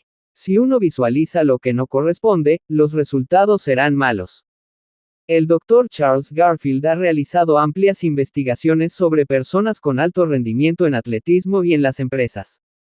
Le fascinó el alto rendimiento en el programa de la NASA, mientras observaba a los astronautas ensayarlo todo, una y otra vez, en un ambiente simulado, antes de su lanzamiento al espacio. Aunque tenía un doctorado en matemáticas, decidió volver atrás y obtener otro doctorado en filosofía en el campo de la psicología, y estudiar las características de las personas con rendimiento alto. Una de las principales cosas que demostró su investigación fue que casi todos los atletas internacionales y otros sujetos de rendimiento alto son visualizadores. Lo ven, lo sienten, lo experimentan antes de hacerlo realmente. Empiezan con un fin en mente. El lector puede hacer esto en todas las áreas de su vida. Antes de cualquier tarea, de una presentación de ventas, un encuentro difícil o del desafío cotidiano de alcanzar una meta, véala con claridad y vividez, de modo inexorable, una y otra vez. Cree una zona cómoda, interior. Después, cuando entre en la situación, no le resultará extraña. No le provocará temor. Su cerebro derecho creativo y visual es uno de sus bienes más importantes, tanto para la redacción de su enunciado de la misión personal como en el esfuerzo de integrar ese enunciado en la vida. Hay muchos libros y grabaciones de audio y vídeo que abordan este proceso de visualización y afirmación. Algunos de los más recientes desarrollos en este campo son, por ejemplo, la programación subliminal, la programación neurolingüística, y nuevas formas de relajación y métodos de hablar con uno mismo. Todo esto supone la explicación, la elaboración y diferentes formas de presentación de los principios fundamentales de la primera creación. Mi revisión de la bibliografía sobre el éxito me puso en contacto con centenares de libros sobre el tema. Aunque algunos presentan afirmaciones extravagantes y reposan en pruebas anecdóticas, más que científicas, creo que la mayor parte de ese material es fundamentalmente sano. En general parece provenir originalmente del estudio de la Biblia por parte de muchos individuos. En el liderazgo personal efectivo, las técnicas de visualización y afirmación surgen naturalmente de un fundamento mental bien conocido, a través de propósitos y principios que pasan a ser el centro de la vida individual. Son extremadamente poderosas para reescribir los guiones y la reprogramación, para sellar un compromiso profundo con ciertos propósitos y principios, en la mente y el corazón. Creo que todas las religiones perdurables de la sociedad se basan en los mismos principios y prácticas esenciales, revestidos con diferentes lenguajes: meditación, oración, alianzas, ritos, estudio de las escrituras, empatía, compasión y muchas formas diferentes del uso de la conciencia y la imaginación. Pero si estas técnicas se convierten en partes de la ética de la personalidad y se las separa de una base de carácter y principios, pueden ser objeto de abuso y mala utilización al servicio de otros centros, primordialmente del centro de uno mismo. La afirmación y la visualización son formas de programación, y debemos tener la seguridad de que no estamos sometiéndonos a una programación no armónica con nuestro centro básico, o proveniente de fuentes centradas en ganar dinero, en el propio interés, o en cualquiera otra cosa que no sea el principio correcto. La imaginación puede utilizarse para lograr el éxito efímero que se obtiene cuando una persona se centra en las ganancias materiales o en el partido que puedo sacar de esto. Pero creo que el empleo superior de la imaginación está en armonía con el uso de la conciencia moral para trascenderse a uno mismo y crear una vida de servicio basada en un propósito único y en los principios que gobiernan la realidad interdependiente. La identificación de roles y metas, desde luego, el cerebro izquierdo, lógico-verbal, también es importante cuando uno intenta captar las imágenes, los sentimientos y cuadros de su cerebro derecho en las palabras de un enunciado escrito de la misión personal. Así como los ejercicios respiratorios ayudan a integrar cuerpo y mente, escribir es un tipo de actividad muscular psiconeurológica que ayuda a tender un puente entre la mente consciente y la inconsciente, y a integrarlas. La escritura de tila, cristaliza y clarifica el pensamiento y ayuda a separar el todo en sus partes. Cada uno de nosotros tiene cierto número de roles diferentes en su vida, diferentes áreas o capacidades en las que puede ejercer cierta responsabilidad. Por ejemplo, los roles de individuo, esposo, padre, maestro, miembro de una iglesia y hombre de negocios. Todos esos roles son importantes. Uno de los principales problemas que aparecen cuando las personas trabajan para ser más efectivas en la vida consiste en que no piensan con la suficiente amplitud. Pierden el sentido de la proporción, el equilibrio, la ecología natural necesaria para vivir con efectividad. Tal vez se agoten trabajando y descuiden su salud. En nombre del éxito profesional, desatiendan las más preciosas relaciones de sus vidas. Sostengo que el enunciado de la misión personal es mucho más equilibrado, que es mucho más fácil trabajar con él cuando se divide en las áreas de rol específicas de la vida, y en las metas que se quieren alcanzar en cada área. Observe su rol profesional. Puede que usted se dedique a las ventas, al desarrollo de productos o que sea un gerente. ¿Qué persigue en esa área? ¿Cuáles son los valores que lo guían? Piense en sus roles personales. Esposo, esposa, padre, madre, vecino, amigo. ¿Qué persigue en esos roles? ¿Qué es importante para usted? Piense en los roles comunitarios, el área política, el servicio social, las organizaciones voluntarias. Redactar el enunciado de la misión en los términos de los roles importantes de la vida proporciona equilibrio y armonía. De ese modo uno tiene claramente presentes todos sus roles.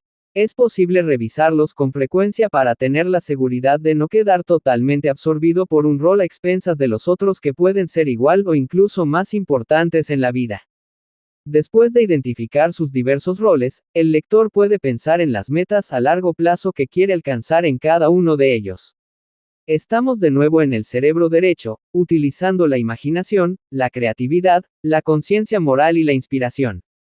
Si esas metas constituyen la extensión de un enunciado de la misión basado en principios correctos, serán vitalmente distintas de las metas que la gente se fije normalmente.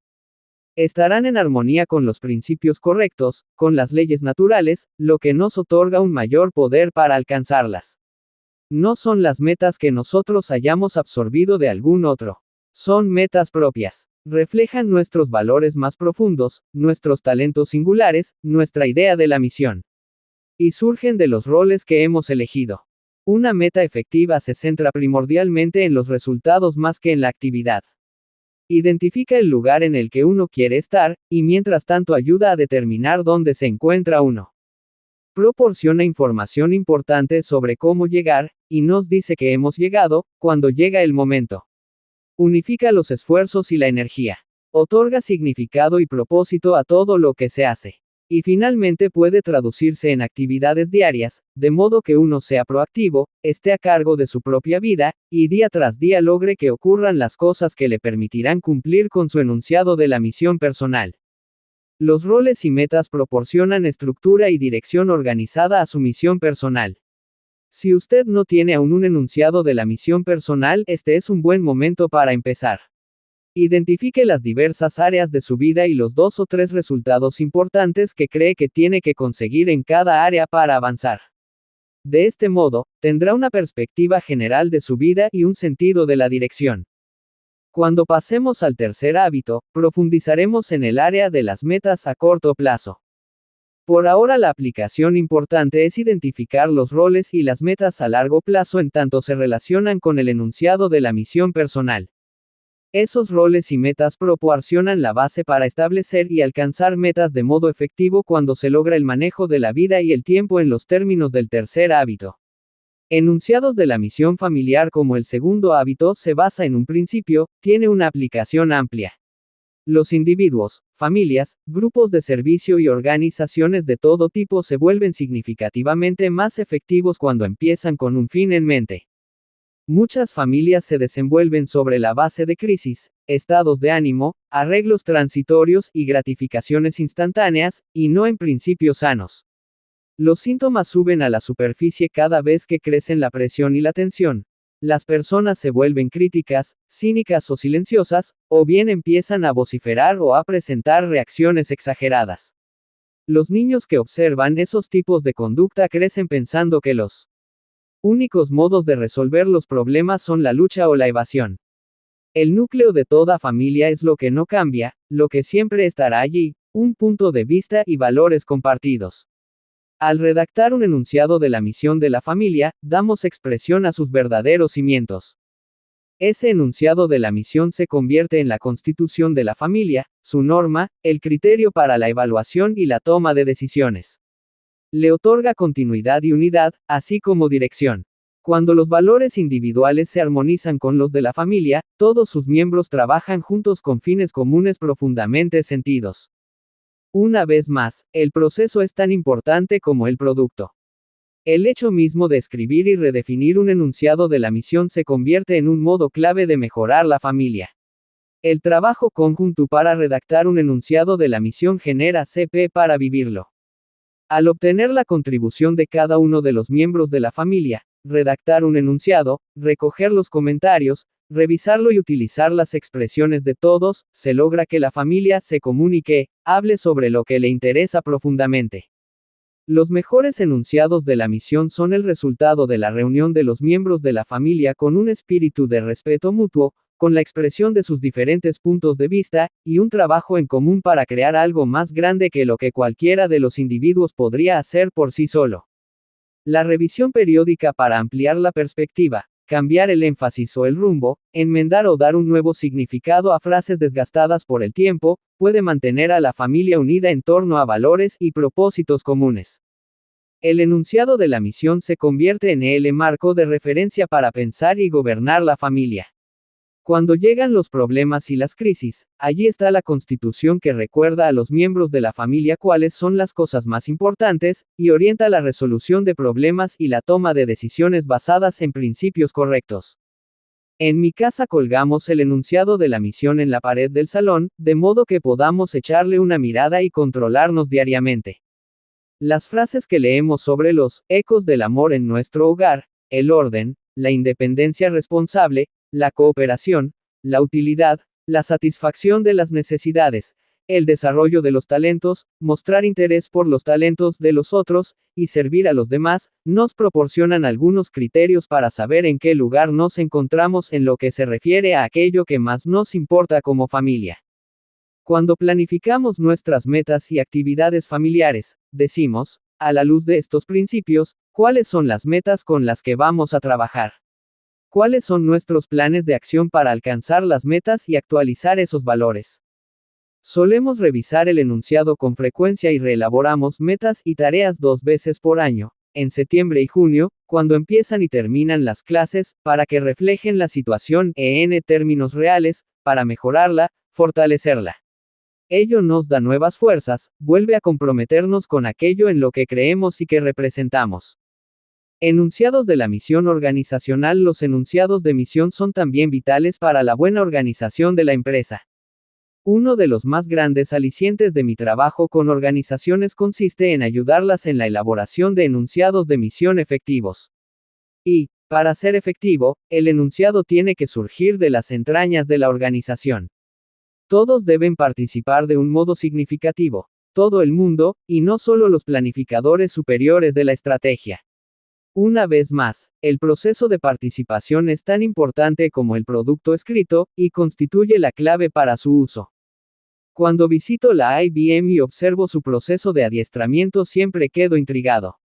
Una y otra vez veo a los líderes de la organización dejarse ver en los grupos y decir que la IBM representa 3 cosas, la dignidad del individuo, la excelencia y el servicio. Esas 3 cosas son el sistema de creencias de la IBM.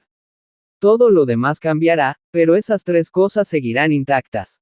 Casi por osmosis, ese sistema de creencias se ha difundido en toda la organización, proporcionando una enorme base de valores compartidos y seguridad personal para todos los que trabajan allí. En una oportunidad, yo estaba adiestrando a un grupo para la IBM en Nueva York. Era un grupo pequeño, de unas 20 personas, y una de ellas cayó enferma. Entonces llamó a su esposa, que estaba en California, quien se manifestó preocupada porque la enfermedad de él requería un tratamiento especial.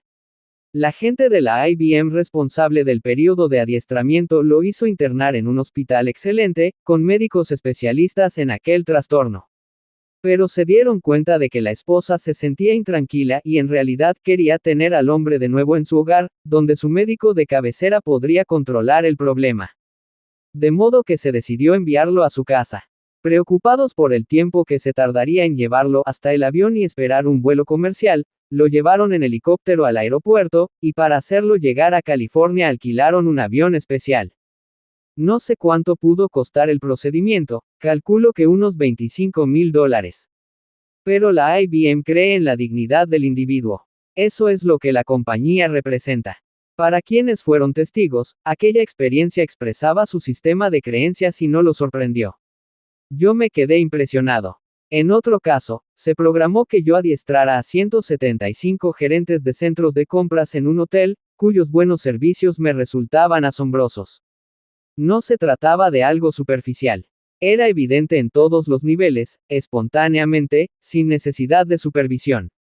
Yo había llegado tarde, y pregunté si todavía estaban sirviendo comida en las habitaciones.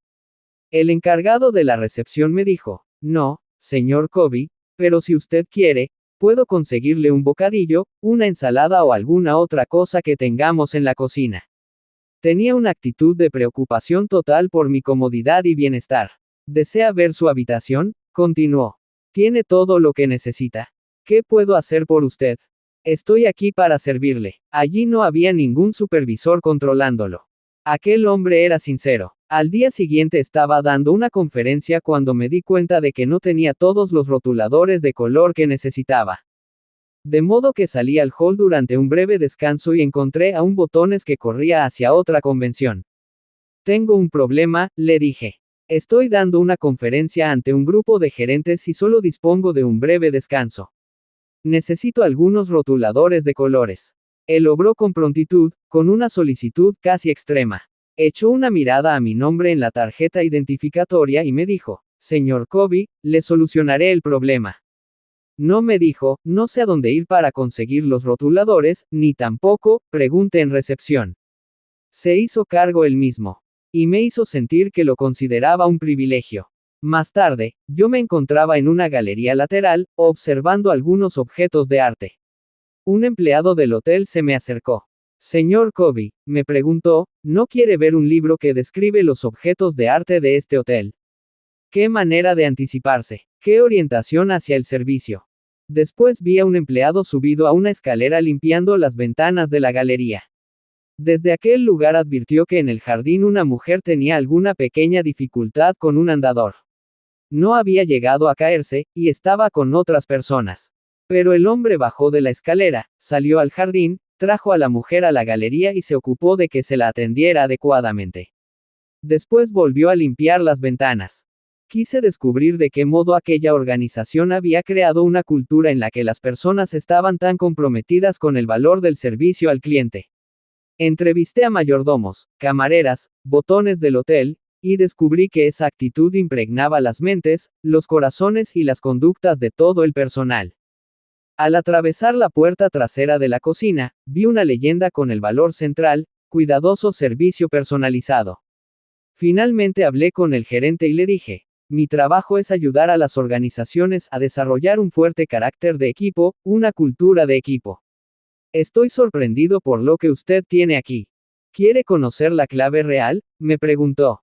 Entonces me mostró el enunciado de misión de la cadena de hoteles. Después de leerlo, tuve que reconocer que era un enunciado perfecto. Pero, agregué, yo conozco muchas empresas que tienen enunciados de misión perfectos. ¿Quiere ver el de este hotel?, preguntó. ¿Quiere decir que ha elaborado uno en especial para este hotel? Sí. ¿Diferente del de la cadena de hoteles? Sí. Está en armonía con ese, pero el nuestro concierne a nuestra propia situación, a nuestro ambiente, a nuestro tiempo.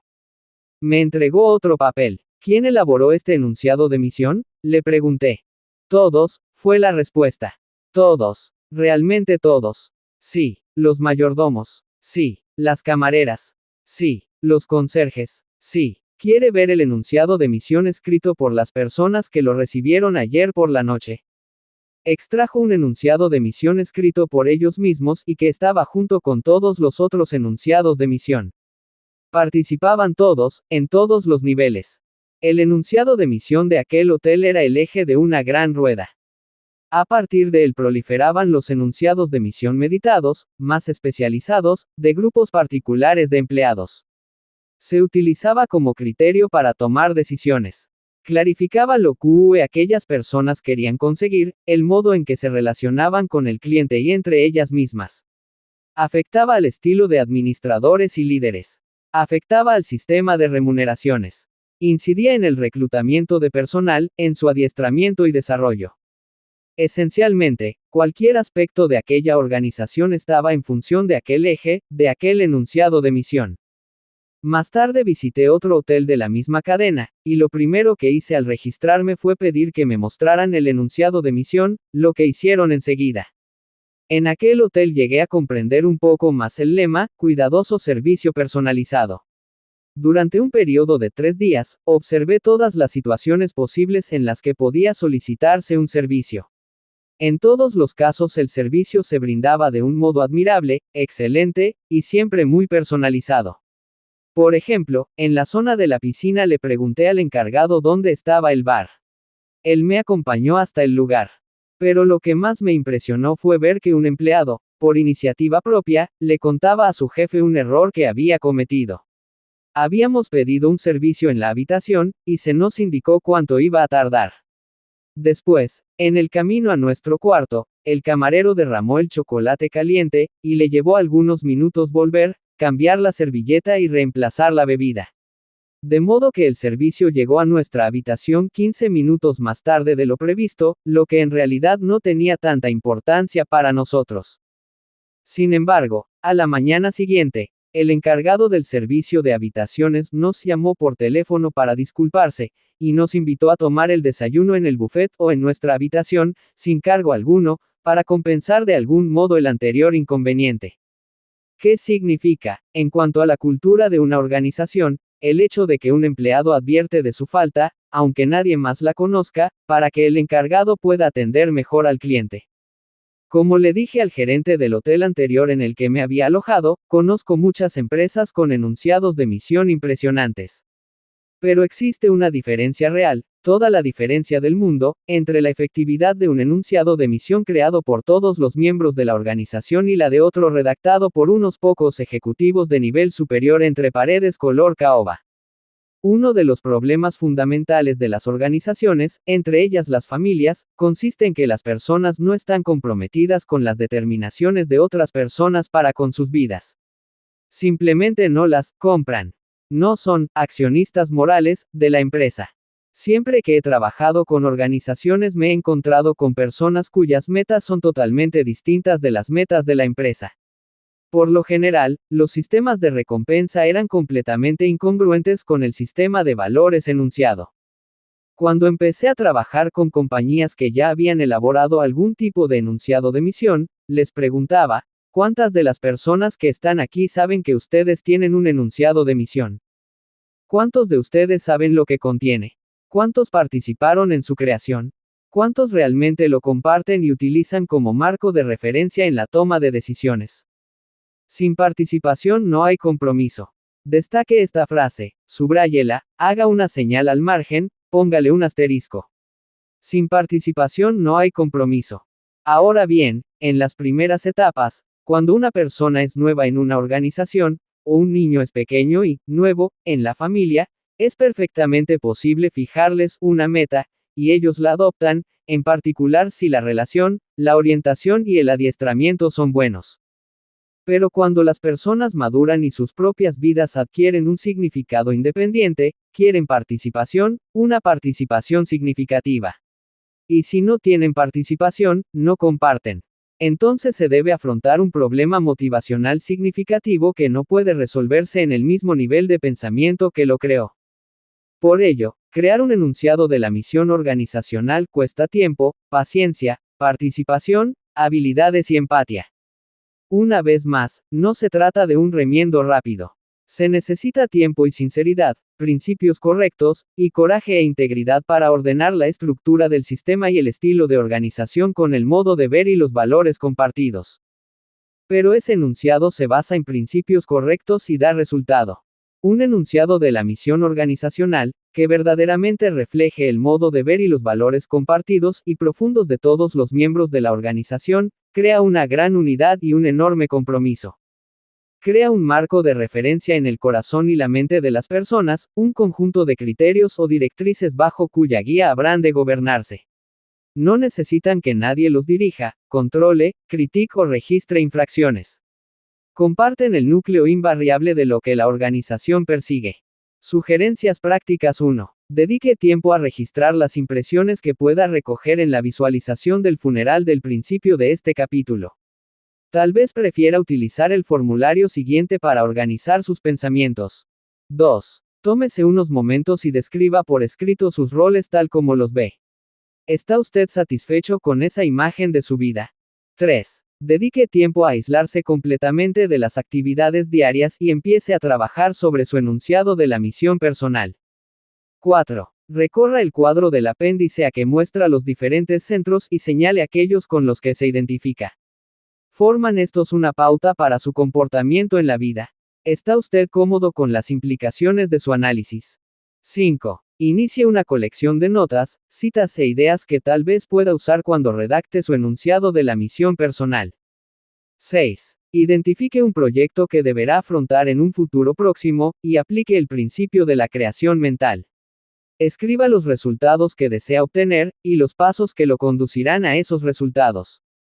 7. Comparta con su familia o con su grupo de trabajo los principios del segundo hábito, y proponga que inicien un proceso conjunto de elaboración de un enunciado de misión para la familia o el grupo.